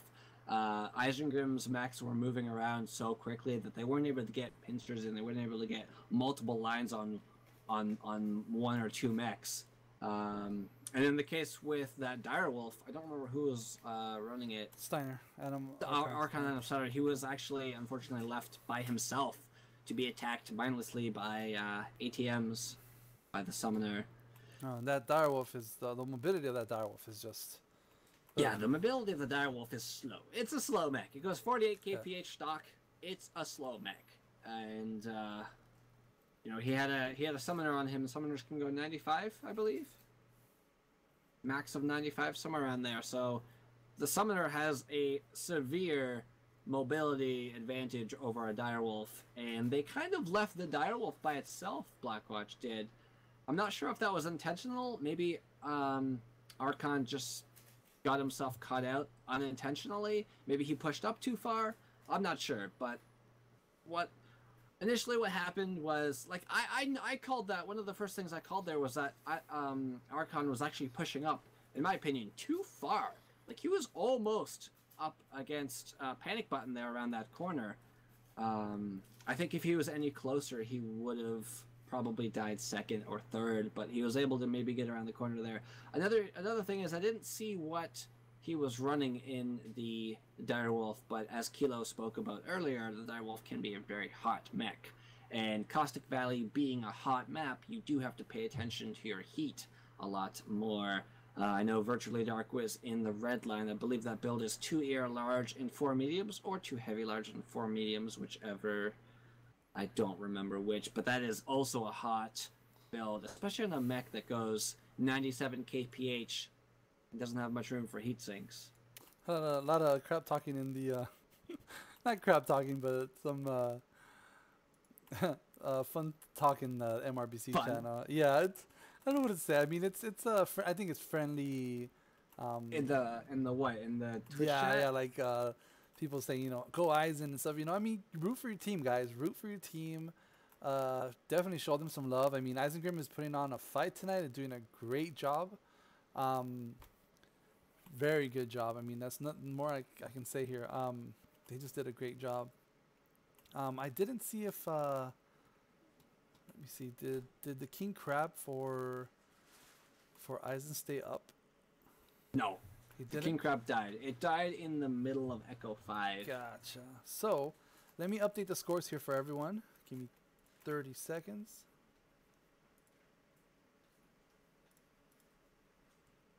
So one thing that I do want to quickly touch on, at the beginning of every drop, we've seen multiple pilots from ISEN's side spam Ganga Affleck or Afrek in all chat. Do you have any idea what that could possibly mean, Kilo? No idea at all. I do kind of find it a little funny. I'm seeing it a little bit here in the Twitch chat. People are like, Ganga Affleck. I don't know what that means. It's just kind of a funny thing. They did that against us when we were scrimming them as well. Yeah, maybe their little chant to pump themselves up. Gang Yeah, it Ben, could be like a little roll call or something. Yeah, something like, what is it, Gang Ben Affleck? Something like that? Just kidding. I don't know, that was lame. That was a bad joke. No, not like that. No, thank you. Maybe Well, it's at least it's better than our chant. Swamp Foxes, we have a chant, and I don't like it. Yeah, it's Pickle's favorite. It's not my favorite. Yeah. All right, looks like both teams are set up right now. Just an update for everyone that's tuning the channel right now. Isengrim is up 3-0 versus Blackwatch. Isengrim has 1,000 rep. Blackwatch has 275 rep. We are switching to drop 4. So let me bring up the details for drop 4 because I forgot. That would be helpful. Yeah, so drop 4, we have the traditional 2-2-2-2 drop, which we saw in Worlds, on Tourmaline Desert or Tourmaline Desert, Tourmaline. Yeah, okay. Well, 2-2-2-2. That's 2 lights, 2 mediums, 2 heavies, and 2 assaults. Again, max 1 of any chassis. 1 duplicate is allowed, and bonus rep is you have to destroy all enemy heavies and assaults. All right. So with both teams ready, I'm going to. Party like it's 1999. Yes, I am. I'm going to launch this match. I'm just going to let both teams. Let's party. Not like it's 1999 though, because there are not giant mix of giant destruction. Here we go. Into drop 4, everyone, and show your team some love right now in the MRBC 1, 2, 3. Team love, go. In chat. In the chat. Team love. Spam your salutes. Spam your team. Words are hard. I'm tired, guys. Yeah, I've had a long day. You know, just show your teams, the team that you want to win. Just show them some love. That's it. Just show them some love. Give them your energy. Give Eisen a Ganga Affleck. Or some Ben Afflecks there. I don't know. Whatever you want to do. Give it to Eisen. Just give Eisen some of those Ben Afflecks. Your pickle. Something. Some of them Ben Affleck. Alright. Drop 4. Tourmaline Dessert. Let's do this. Dessert. Ah, I want some dessert. I do too. I've got some. I don't have any ice cream. I have some cookies. All right, we got the traditional Ganga Affleck from Eisen. Start the match. We have both teams coming in. Here we go. For Eisen, we have a linebacker, Marauder 2C, Arctic Cheetah, Arctic Wolf, Wolfhound, Gargoyle. Interesting. Linebacker and Assassin. So doubling up on the linebackers. What do you see on the 228 side? So for 228, we've got one last and a hunchback, Torak in a huntsman. The two, is that a Kodiak? No, sorry. Mikado is in a Nightjar, defunct again in the Jagermech. For the 2 assaults, we already have 2 lights we've got on Theta. Crimson and Archon. We already have 2 lights on Theta. Oh, they took Panic Theta. button and an ER medium Osiris up top on the spire, trying to get lines, trying to figure out where Eisen are. Eisen, however, are pushing down low.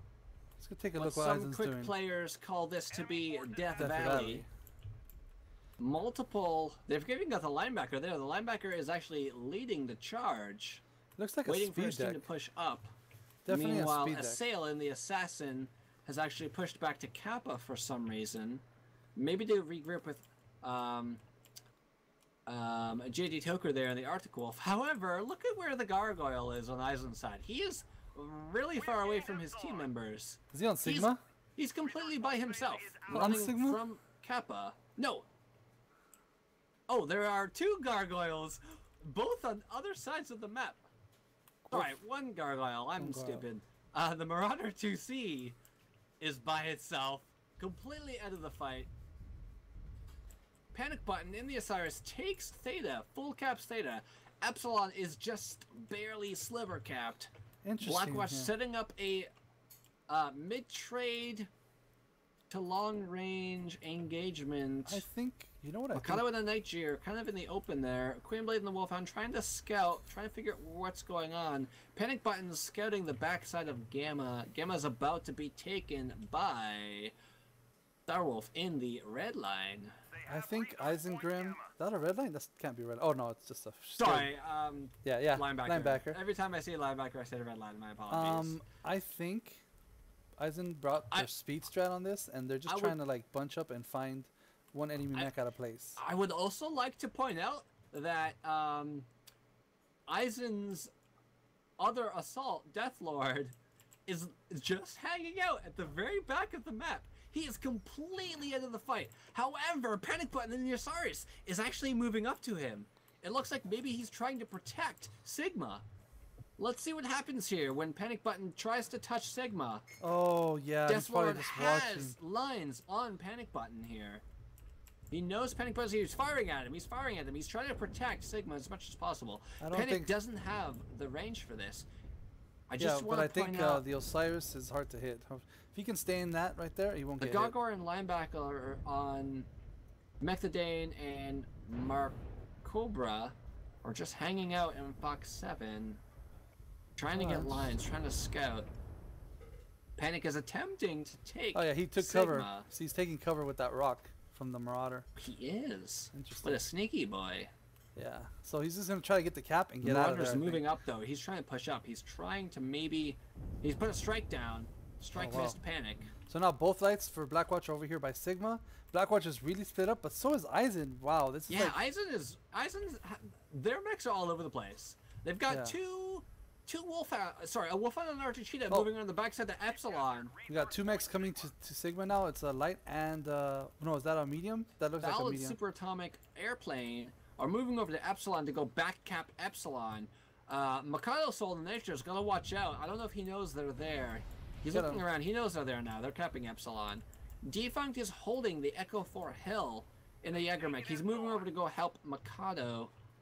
Hopefully Mikado doesn't get pushed on. Mikado's doing some damage, trying to make sure the Epsilon cap doesn't We got a fight happen. here over Sigma. I'm gonna go jump over to Epsilon real quick. Okay, I'm gonna cast the fight.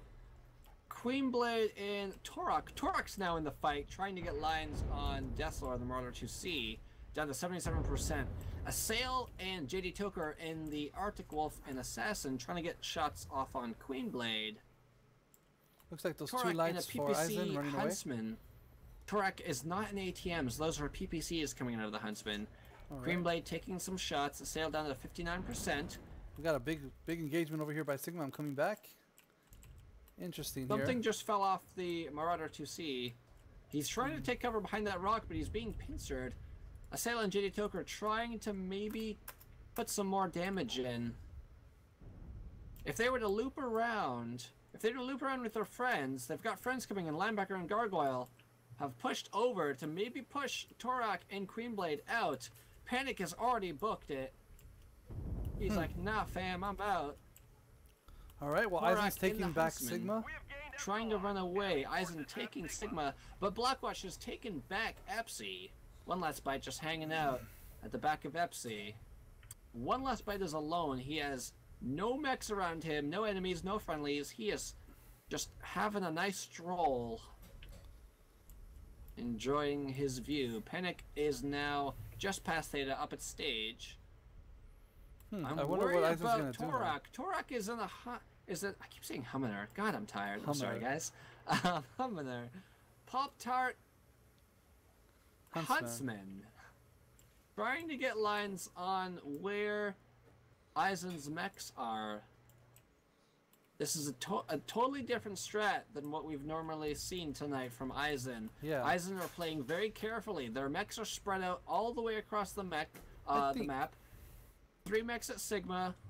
1 mech linebacker heading back towards, trying to regroup with their 3 mechs. We got some actions about to happen in Kappa. Kappa. Yep, Defunct by himself, about to walk into a firing squad of ISEN mechs. I don't know if he he knows they're there. I'm just worried. He put a strike down. Starwolf sees that. Doesn't hit though. Oh, they're gonna catch him right now. So I think ISEN's going for here is, I don't want to call it a cheap win because it's not a cheap win, but trying to go for a cap strat here and catch Blackwatch by surprise, and they have, because it's 3 caps to 2. Blackwatch really needs to do something, because it's 3 caps to 2. ISEN is at 614, 620 and counting. Blackwatch is only at 370. Blackwatch needs to do something. Meanwhile, over at Gamma, there's a light and there's 2 and 2 going on over here at Gamma. Blackwatch is trying to take Gamma from ISEN. Val goes down. One last bite takes out Val. Panic Button's about to maybe go down to 47%, being attacked by Super Atomic Airplane and the Wolfhound. I'm not sure if they're gonna have enough time here. One last is trying his best to block if he can. Panic runs away.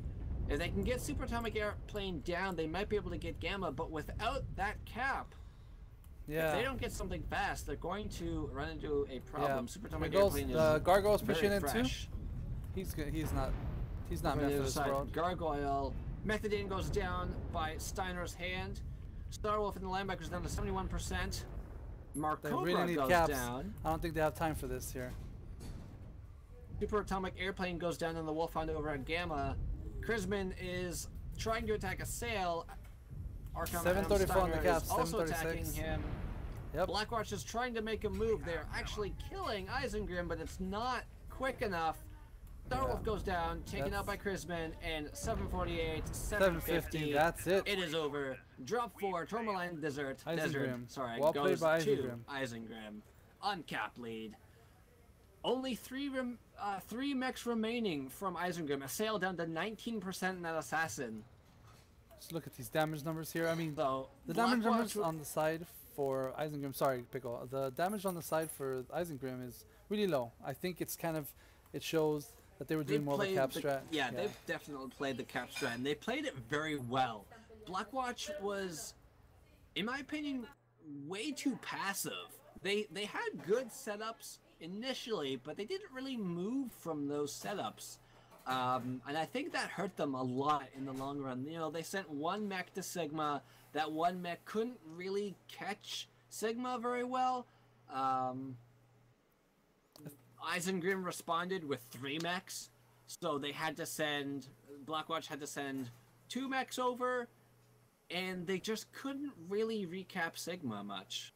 I think it was also because Blackwatch couldn't do much because they had those 2 Annihilators, right? And the Night Gear. It's just too slow. Exactly. The Annihilators were really slow mechs. So that was 4 They mechs. put out a little bit of damage, about 400 damage. They're pretty even on the other side.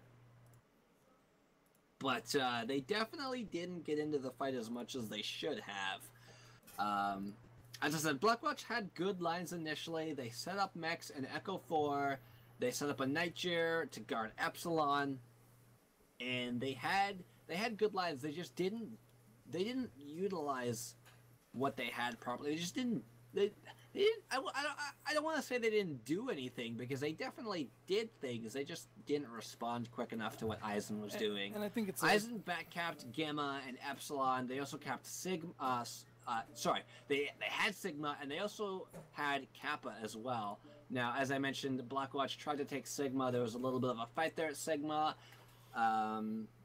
Isengrim sent their mechs. If you're looking at the map here, I'm gonna draw in the map. Oh, go for it. Sorry. Orange, Isengrim sent their lights initially to Kappa. Then they just kind of went all along the outside of the map, not being seen, to the back, caps Epsilon, and then they just kind of backtracked. They backtracked themselves back over to Gamma to try and guard it. Blackwatch tried to do a push. I don't know. All the mechs were all over the place, so it's kind of hard to remember where all the mechs were, because both teams had mechs on every corner of the map at all times. Very interesting play though on Isengrim's side, keeping that Marauder 2C over in Hotel 3. Actually, it wasn't in Hotel 3. It was over in the back, way in the back here, he had lines over on Sigma. Now, if you see, I'm going to put, there's a little dot right here. There's a little rock on that dot. And Panic Button was actually able to hide behind that rock inside the cap and still get the cap. So the Marauder 2C had to push up. At that point, he had the Arctic Wolf and the Assassin come up and give the Marauder 2C a helping hand. Isengrim played that strat very well. They knew what they wanted to do going in, and they played it very well. I would say that that was a textbook play on Isengrim's side.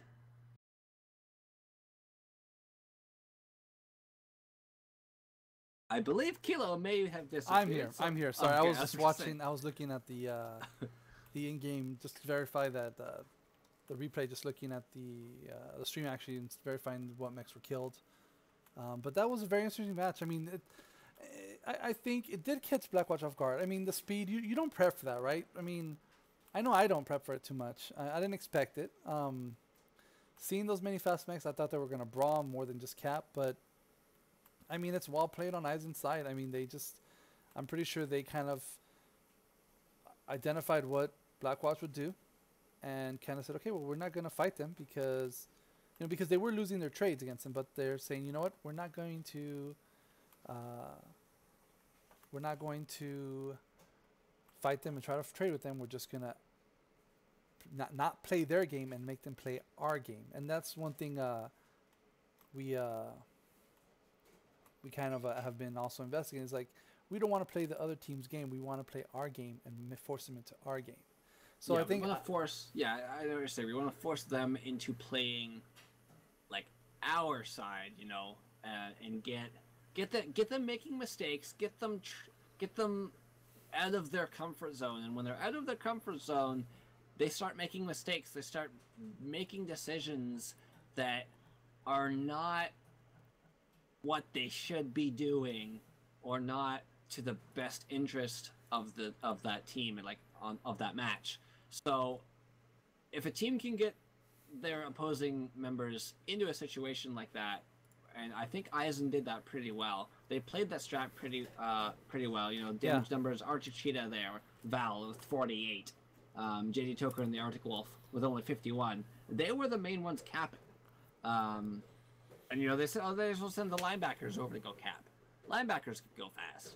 So, yeah, they put Blackwatch into a position where they took them out of their comfort zone. Blackwatch needed to do something, but they just didn't capitalize on it fast enough. Yep.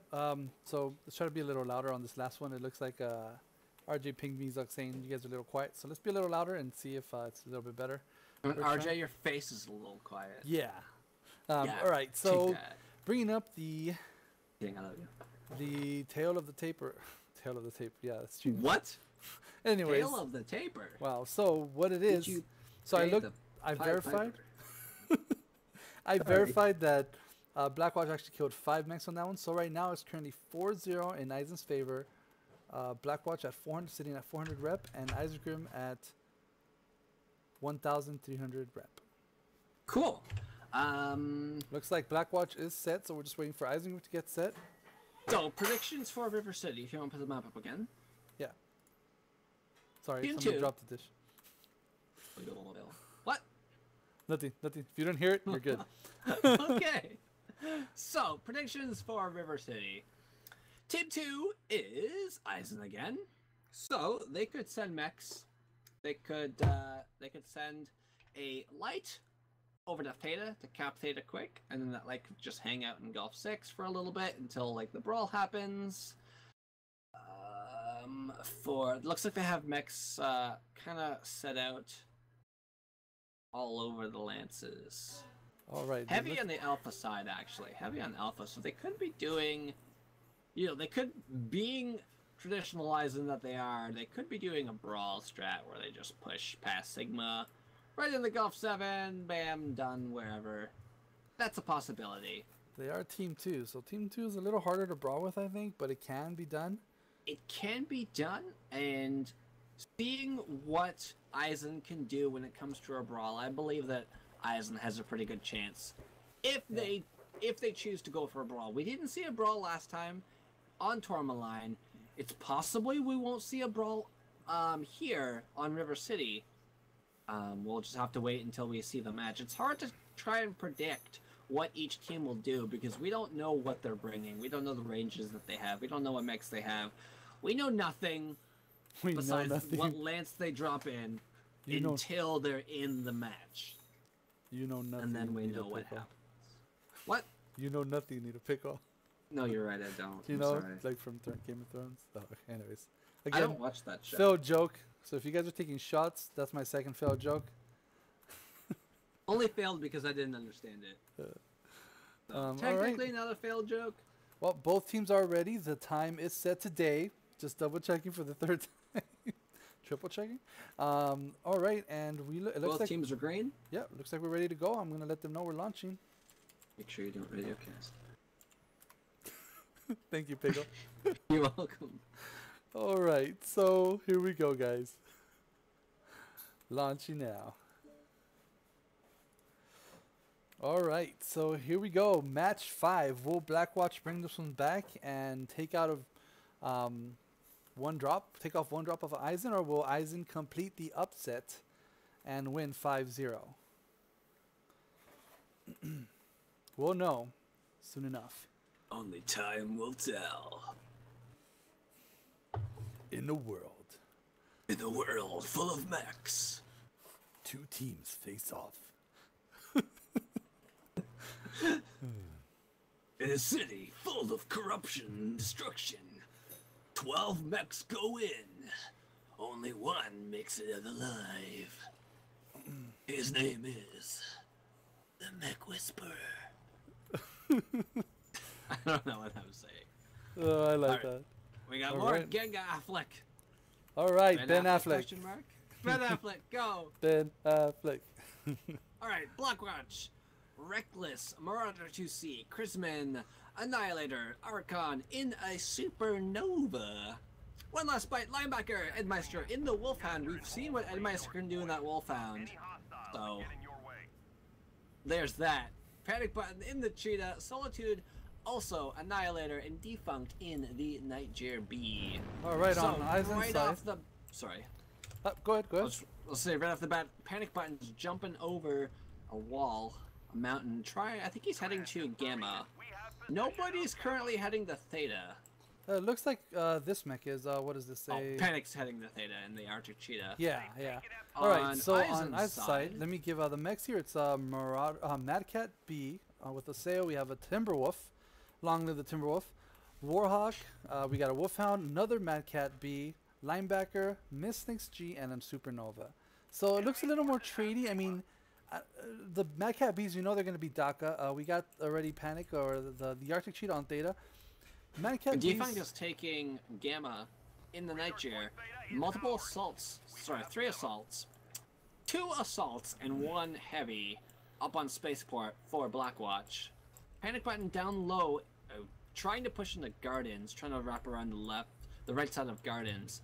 Meanwhile, on the other side of the map, we got one last bite, and the Linebacker holding Citadel, trying to get lines on the 3 Brawl. Yeah. Well, okay, Eisen is doing mostly a full push. Yep, that's their whole team. On the Hotel 7 side here. Only 2 mechs. They're Miss lighter and the mechs. Wolfhounds. Yeah. Holding on the other side of the map near the spawn point, waiting for Panic. Yeah. Panic is about to take this cap. They're going to jump on him the minute he takes the cap here. Yeah, we're going to see some action here real quick. They're not taking it yet. They're probably going to wait. They're still waiting. This is strange. No, you know what I think. Oh, there they go. They're moving. They're going now. And he's not looking at them. Oh my gosh. He has his back turned. He's about this to could be really bad. Oh no. Sad face. Oh. Oh no. Rip Panic. Rip Panic. Panic is trying to get out of there. Meanwhile, on the other side of the map, Eisen is pushed into the buildings. Box 8? I believe that's where it is. I don't know if Panic can get away from those lights. If they leg him, he is dead. Kappa is under enemy control. Blackwatch has moved over. Meanwhile, they're pushing into Gardens. The majority of Blackwatch is pushed into Gardens. Eisen has taken the Caps city side. There are 2 mechs, Chrisman and Solitude in the Annihilator, and sorry, both Annihilators are caught out by themselves. A sail goes down, taken out by Solitude in that Annihilator. A lot of DACA on those Annihilators. Looks like we got that Timberwolf charging by himself. He's gonna go down next. Markobi goes down in the Timberwolf. No, not like this. Down low in the water. Let's see here. Reckless and Archon taking some fire from the mechs. We got some fight in the background here too. The lights versus Night Gear and another light. It looks like they're up on. Defunct being attacked by Terracotta and Super Atomic Airplane. Super Atomic Airplane. Oh, Val goes down the Warhawk, most unfortunately. Not sure where exactly he was. Oh, he tried to do like a little flank there. Looks like ISEN's just pushing out. Down. Rip. Panic button goes down. They finally get him out of the way. Annihilators are pushing on those assaults. They're going down there too. Annihilators are pushing on JD Toker, who is alone now by himself. One last bite in the linebacker, getting lines on Starwolf, who's about to go down in Gulf 6. In the water, yeah, that linebacker's going to go down. He's down. Starwolf goes down. 228 playing this very well. JD Toker also goes down, and it's just Sergato, and he's dead. All right, and that's it. So, Blackwatch 8-1 in Blackwatch's favor. I do also want to point out that ISEN currently has 3 caps versus Blackwatch's 2 caps. Correct. So I think if ISEN were a lot more passive, they would have been able to win on a cap lead, perhaps, because they do currently have the cap lead. So Blackwatch just has to retake the cap lead, and then it's game over. Blackwatch has taken this round. So Kilo, what happens next?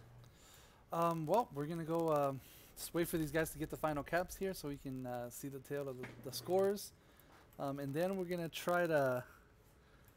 I'm gonna try to successfully give out some codes for everybody in the channel. Whoa, codes! Yeah. While you do that, if you would like to recap on what happened in this match, we'll do that as soon as it's done here. Yep. Looks like okay. There it goes. So drop 5 goes in Blackwatch's favor. That's an 8-1 victory. Oh, the damage numbers here. Here we go. Looks for Blackwatch. We had 455 for Adam Archon, Reckless at 509, Chrisman at 761, Solitude at 621, Bite at 576. So we had a really strong game from Blackwatch on that one. And on the ISEN side, we had 420 Deathlord and 300 for JD Toker. So it was very well played by ISEN today. That was 8-1 victory in the favor of, in Blackwatch's favor. So when it all comes down to it, guys, here we are, the end of drop 5. About to update the scores.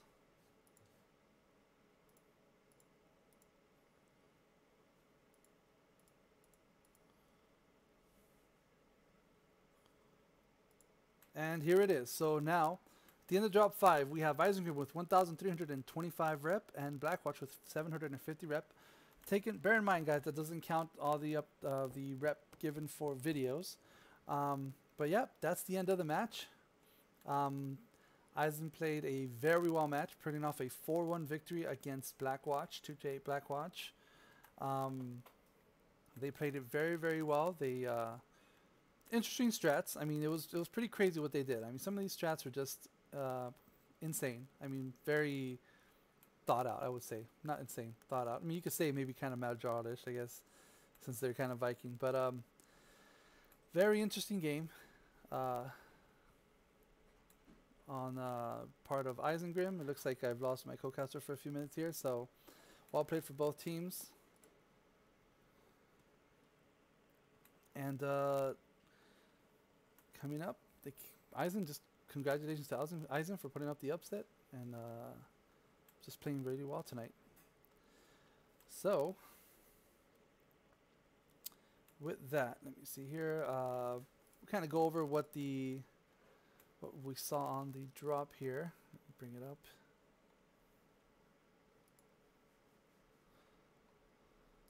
So on what we saw was pretty much Blackwatch setting up here and here with their Annihilators, and initially taking Kappa and Gamma and Theta. Panic moved over here. Got ambushed by 2 lights. And with the rest of ISEN just doing this whole push right here. And yeah, well, eventually just pretty much ISEN just kind of fell all around this area. And around this area they died. With Blackwatch pushing over here. Oh, wrong color. ISEN, Blackwatch putting back over here and just setting up a nice concave. At the end of it, Blackwatch's concave was more like this. And ISEN was just pretty much pushing into that concave. So it was very well played by Blackwatch. Good game. GG's. Oh, you're back. Awesome. I am back. All right. So what's up?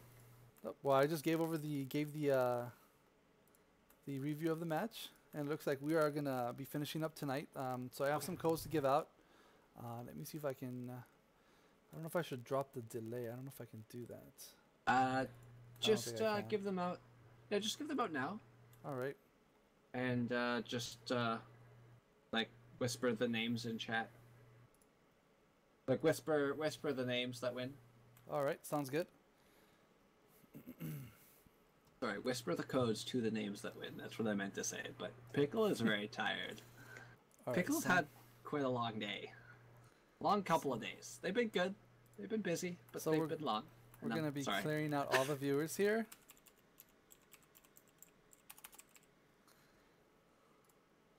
All right. So we have 116 viewers in chat, or in the channel, and we're going to go ahead and start the prizes for tonight. First one is for, let me see what I have here. Pickle, I'm going to switch the channel here real quick. So bear with me.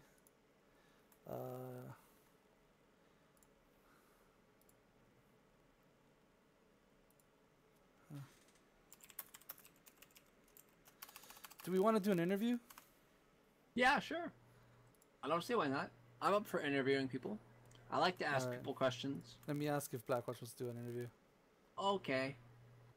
Does Eisengrim want to talk?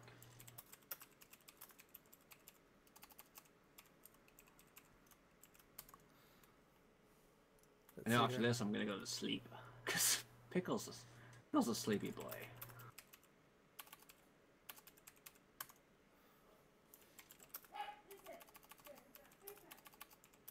Oh boy. Sorry, I'm typing a lot here. That's okay. It's okay to type. Also, guys, I do want to say one thing. Everybody that's watching the chat, I want to say thank you all for tuning in to the stream. Hope you guys all right, so were able to tolerate our semi-horrible casting. All right, so here goes the first one for everybody. I'm going to add a rule from the channel again. The first one is for 500 MC. Here's some MC.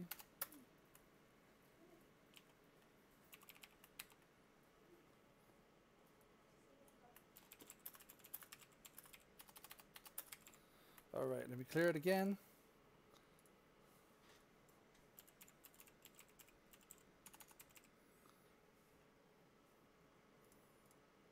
All right, and here we go. Starting off with 500 MC.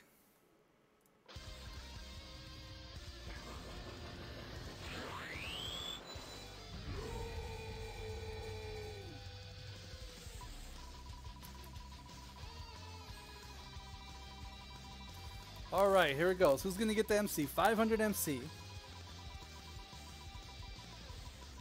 Tasty.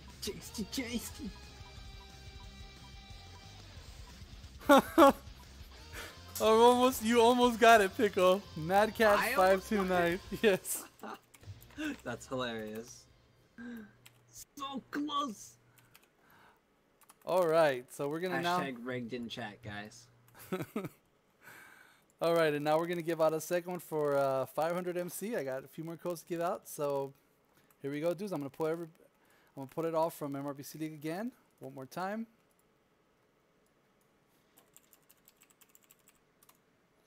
Okay, and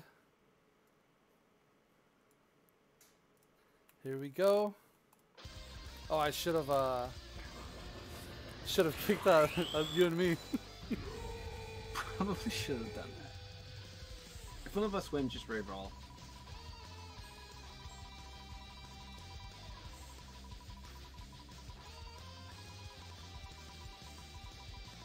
User was moved to your channel. User was moved to your channel. Well, hello. Hey, or hail. Hail. Hey guys. How you guys doing? I'm giving away some MC and then I'll ham 2-7 and then we'll go on with this here. All right. It's exciting. Are you gonna have your? I mean, Blackwatch even uses this TeamSpeak, so they should like. It'd be so easy to get that too. But if, I mean, I don't know. I'm not the caster. I'm just a guy. I'm just a player. I'm just a guy. Oh, you're just a mad Jaro? I'm a professional video game player. Okay, let me find out who they're bringing here. Unprofessionally. All right, Pico, if you have some questions, start prepping them now so we can. Joined your channel.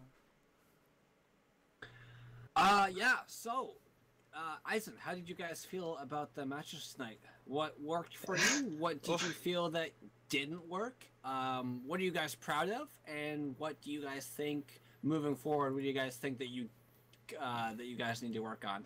Well, our goal going into this season of MRBC was to get 3rd place in Division A.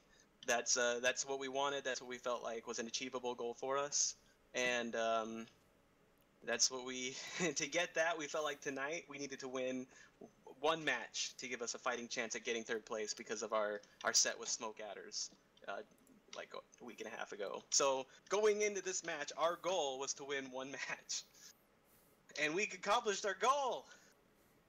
Congratulations! Yeah, to you did guys. some really interesting strats there. Yeah, so tell us about the drops on a drop-by-drop basis. What was your thought process going into those drops? Drop 1. Let's go with drop 1. Yeah. Let's go. All right, a play-by-play, a journey. come with me. You want to take this, Val? Go. Yeah, at least for drop 1. I think drop 1, ISEN has a very good historical record in drop 1. I think we've only lost 2 games of drop 1 matches in all of MRBC. One was against BSK, where we had 2 guys blow ourselves up, and then we came back and beat them the next time. And the other one was this season at D5, which we felt was winnable. So I guess drop 1, I know that in scrims during the year, during the season, we lost a lot of drop 1s to 228 Blackwatch when we played them. But we also won a couple too. And I guess drop 1, I feel like ISEN can take drop 1 from anyone. Like, it's just, we've got our own strategies and our own ideas there and ways to tackle things. And drop 1 literally to us is a 50-50 against whoever we play. So that was a drop we were really targeting to win, and we went in there and we thought that was our best chance to win. We knew that they might do like a PPC, Gorse, like Overwatch mech, so we didn't think our typical laser vomit Overwatch would work. So we just said, screw it, we'll just go hard brawl. We know they're going to spread to the winds and do their Blackwatch unique thing, which works superbly well on some maps. And we just figured, let's just get the focus right. Let's take drop 1 away from them with 8 brawl, and it worked. Yeah. So on the Blackwatch side, I see panic buttons in here. I just want to ask you the same thing. What do you guys think? What do you think that worked well throughout the night? What do you think you need to work on? Stuff like that. I think as a point of history, we're relatively flat-footed when it comes to being a Div A competitive team. In fact, we're like one of the most flat-footed teams in the game when it comes to just our strategies. We haven't seen it before. And it takes us a long time to react to some stuff. So the creativity tonight really paid a lot of dividends, I think, to ISEN. I mean, I just was laughing the whole night. It's credit where it's due. That was some amazing work. I've said in the past that I think this game has a lot of lack of creativity when it comes to controlling match pacing.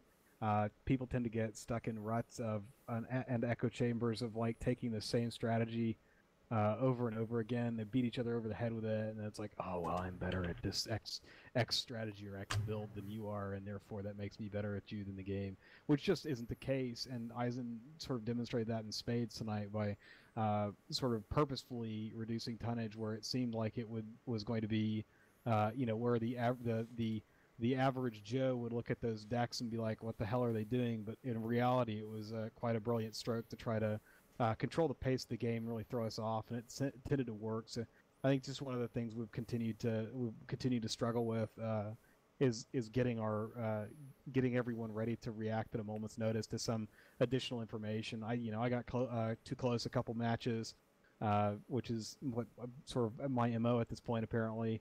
And then we had a couple other guys, small mistakes here and there, but it wasn't like this wasn't I felt like the times we end up winning are the times where those small mistakes go unpunished, and it just wasn't happening tonight. They were, I think ISEN played extremely well and outdecked us and outplayed us in almost every venture. Even in that last match, I think there was a opportunity to really hamstring us, but in that 4 assault match, it's just extraordinarily difficult to control the pace of the game at that point. The drop loadout almost hamstrings you into playing a really slow game, which is what we really excel at. So Panic, I do want to ask you a question involving that Caustic Valley match.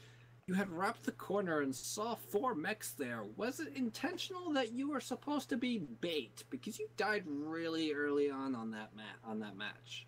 And no, they just caught me entirely off guard, dude. I have no answer for that. I walked around the corner, I said, fuck, it's a Viper.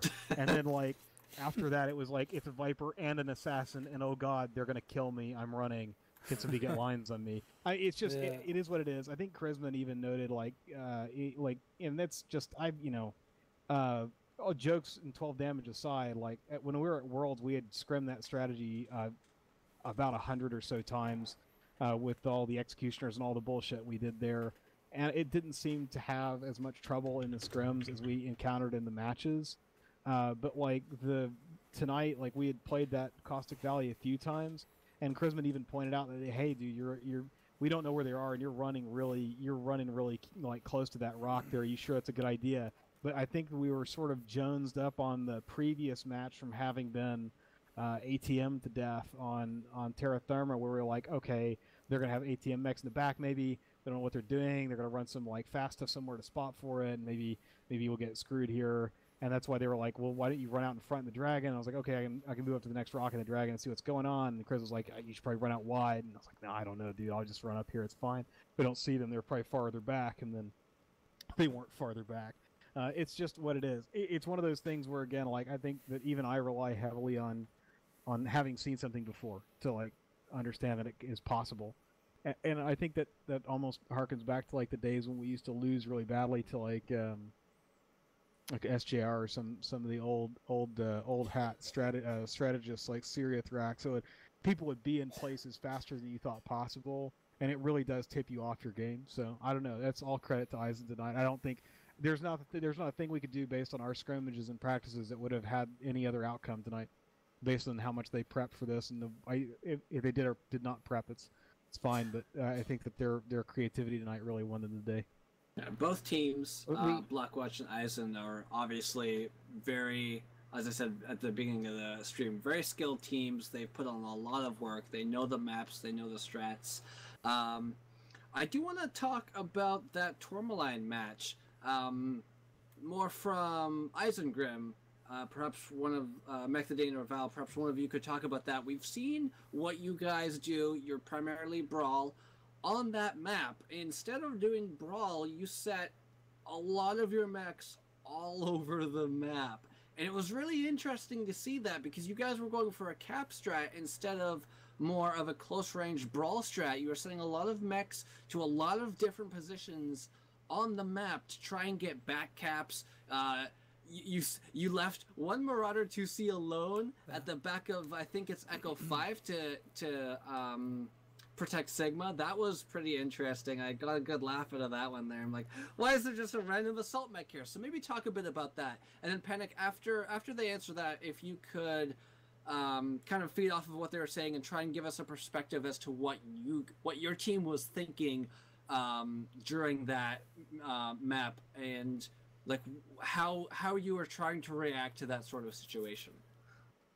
So I'll take this one, and Dane can answer the next call. I just want to touch on one thing Panic said just then, was about our prep. We didn't get the ideal prep coming into this match, but we had done a reasonable amount of prep, like because we rescheduled, so we got like the first week of the season to prep on it, and we'd been chipping away at prep and ideas and stuff. So we didn't get the most ideal preparation coming into this match, like because we had like 2 matches in a row, and then like Blackwatch on in 5 days. So, but we had been prepping for a while on it. It wasn't like we just winged it. There was a lot of work and effort that went into this, especially on my part, doing the majority of the strats and things. So now specifically on Tourmaline. Tourmaline, man, I just got to take my hats off to Phoenix Legion. They won with this strat against Eon, and I think it was in week 1. And I watched that video, and I was super impressed with PHL, and I thought they could possibly go on to win the division in Div A EU. I was really impressed. They just had the courage to try something a bit different and out there.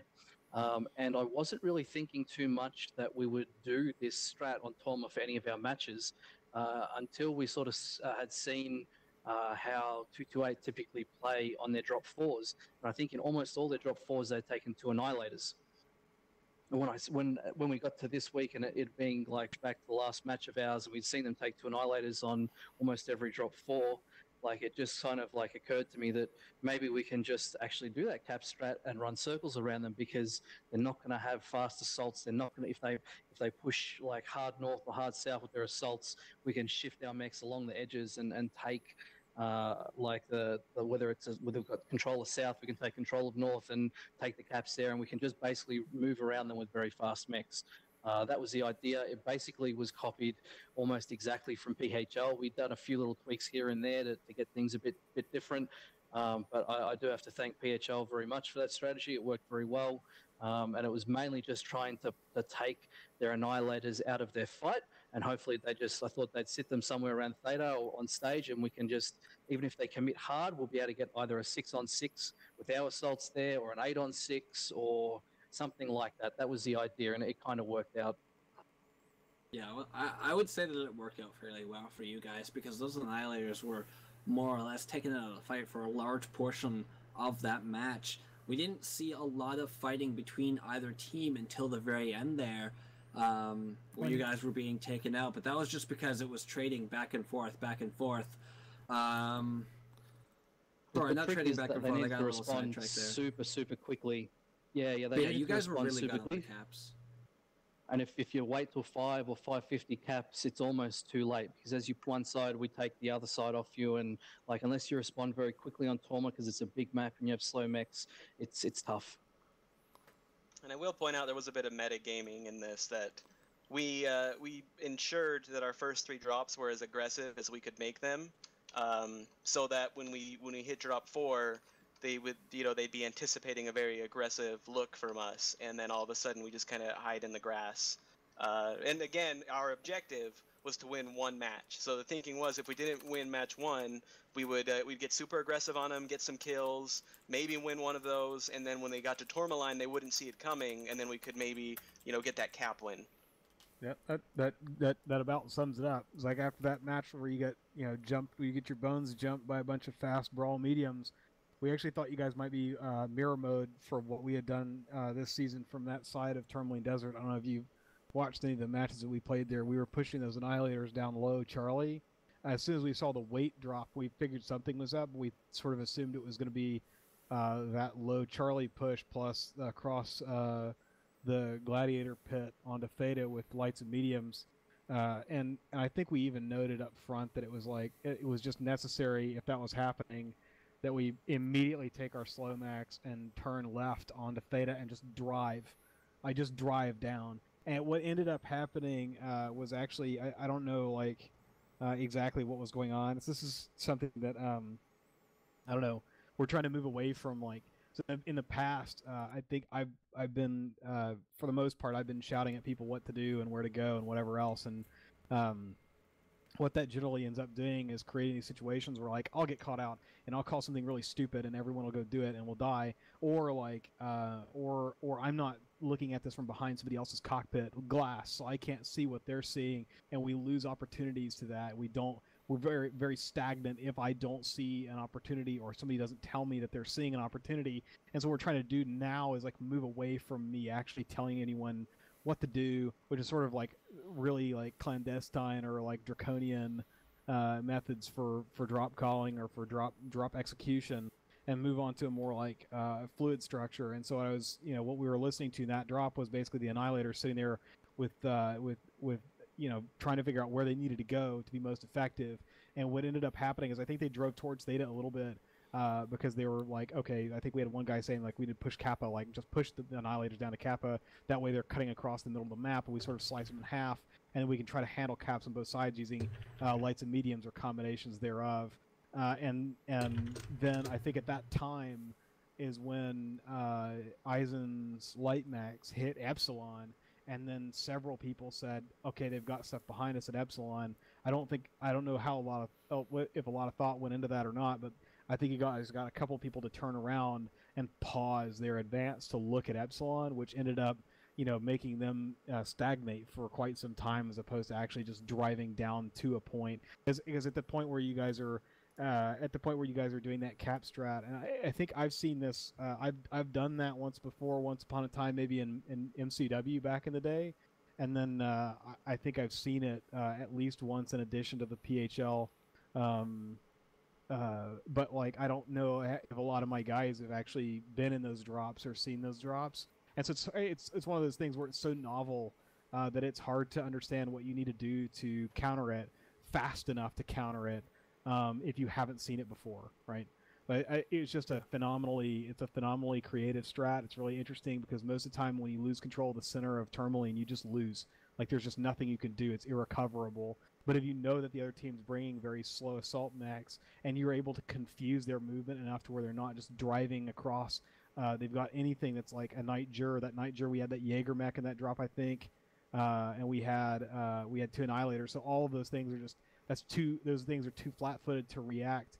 They need to be proactive in driving somewhere on the map in order to be effective. And you guys kept it spread out enough and kept moving around enough to where the movement was hampered until at the very end of the game. We made a consolidated effort to push down to Kappa, which netted us all but 2 cap points. And we had most of you guys dead. But again, that's just the deaths in that case they didn't matter. It was just a means to an end. Like everyone was just time. Yeah, everyone is just there to buy time. The kill feed at that point is irrelevant. When you try to cap win like that, you cannot look at kills. Your pilots have to be disciplined enough to not go for kills, because if they go for kills and they get murdered, then that opens up doors for people to come in and cap points. So it's just again, it's hats off to Eisen tonight. I can't, like I said, I can't blame. The one thing that one of my pet peeves about some of these, online competitions and crap is when people try to be like, oh, we fucked up or we made mistakes. No. We got fucking outplayed tonight. That's what happened. Straight up. That was a wonderful match played by Eisen, and it went exactly their way all night. Except for drop 5, but that's fine. In prep as well, like I went back and I tried to watch, like I've spent hours prepping for every team the same, but because Blackwatch is our last match, like I went back and watched all of their World Championship games. They didn't play a single game from Team 1. I couldn't effing believe it. Like I had no idea what they were going to do from Team 1 or how they were going to set up. Like I went back and watched all their World Championship matches, any match I could find in the last year from Blackwatch and on Tourmaline, and it was all from Team 2. So that kind of threw me for a loop, and the only thing I was fingers crossed relying on was they were still going to take the 2 Annihilators. Well played both teams. Eisen, good job putting out the upset. It was really good. You guys did a really good job, and we want to thank you guys for just giving a good show tonight to all the viewers. Woo! And, yeah, good job, everyone. Good show on both teams. Good job, guys. I think that's the end of both of our MRBC seasons. We're done. Yeah, and on to Worlds for some of us. Back to our families. Back to our families. For some of us, what the hell, dude? Yeah, that's right. What is that's a right. family? After losing to Eisen, Blackwatch is officially retiring. Some Yeah, of us won't no. be going to Worlds. Mm-hmm. I mean, for Dane, someone that's a else, fact. I think because Dane, Dane said. You get to have your Cove back formally. I know I took it Yes, from you in a Dane quick play Cove. match, but Dane's Cove has been reinstated, dude. It's important to understand that as a joke team, when teams lose to us, they just disintegrate. I used to do that. That was a fun time. No, it's seriously. This is the sort of, we always joke about this. You guys will probably have some sort of a friendly call out now in our in our among our teammates. They'll be like, "Oh, they're pulling an Eisen strat or something like that." I'm sure will come of this because we in 2016 Worlds we played a team called shout out to Red Lancers, motherfuckers, and they had like I don't know what they thought they were doing, but they had absolutely no fucking I don't even know. They had nothing to lose. They just fucking W keyed from the onset of the match on Canyon Network Nightmare, like 80 some odd games of awful schedule your own world championship, and they came straight over the hill, no fucks given, and plowed straight into our team and took us down to it's my trademark, dude, and took us down to about like one mech.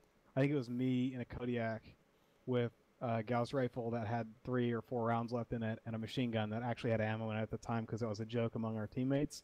And I actually ended up winning the game because their Griffin ran out of ammo and their Timberwolf was legged in one click in the other leg. But it was that close. And ever since then, it's been like you cannot look at Eisen as a joke team. You cannot look at anyone as a joke team. Nobody's a joke team if they make it this far and they perform this well. It's just everyone's a threat, dude. Woo! Gonga all wreck. All right, so thanks, guys. Is there anything that either members of each team want to say before we go? I think we've kept the people long enough. We've kept the people long enough. Yeah.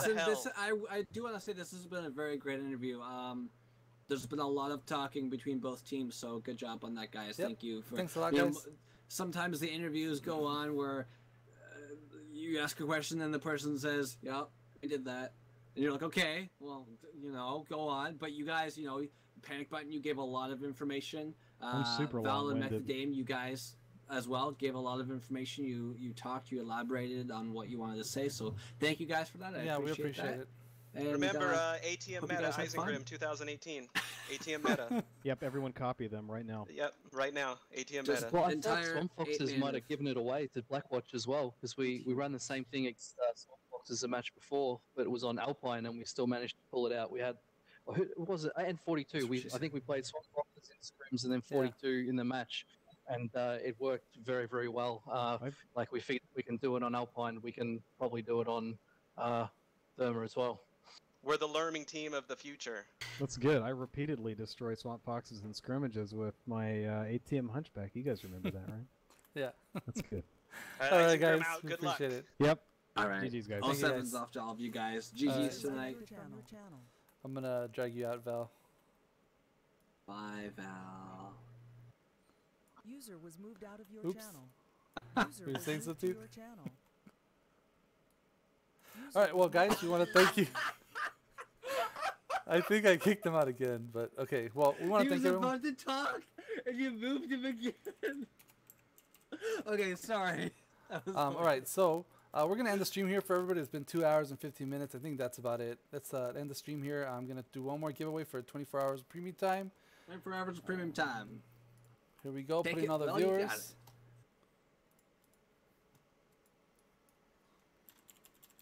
While that's going on, I do want to say thank you all to everybody who tuned in to watch. Here we go, guys. Hope you guys enjoyed the stream.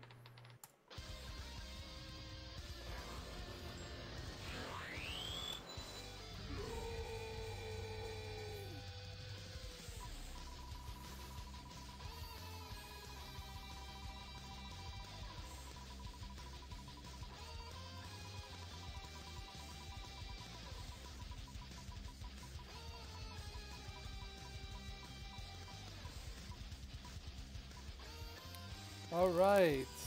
John McFuzzy, you have won 24 hours of premium time. I will whisper everybody in channel now, so hopefully nobody left. John McFuzzy and Fuzzy. And I want to thank everybody for showing up tonight. Have a good night, everyone. What's up, everybody? Signing off. Yeah, we're both signing off. Have a good night, and we'll see you guys around. You guys around. Have a good one.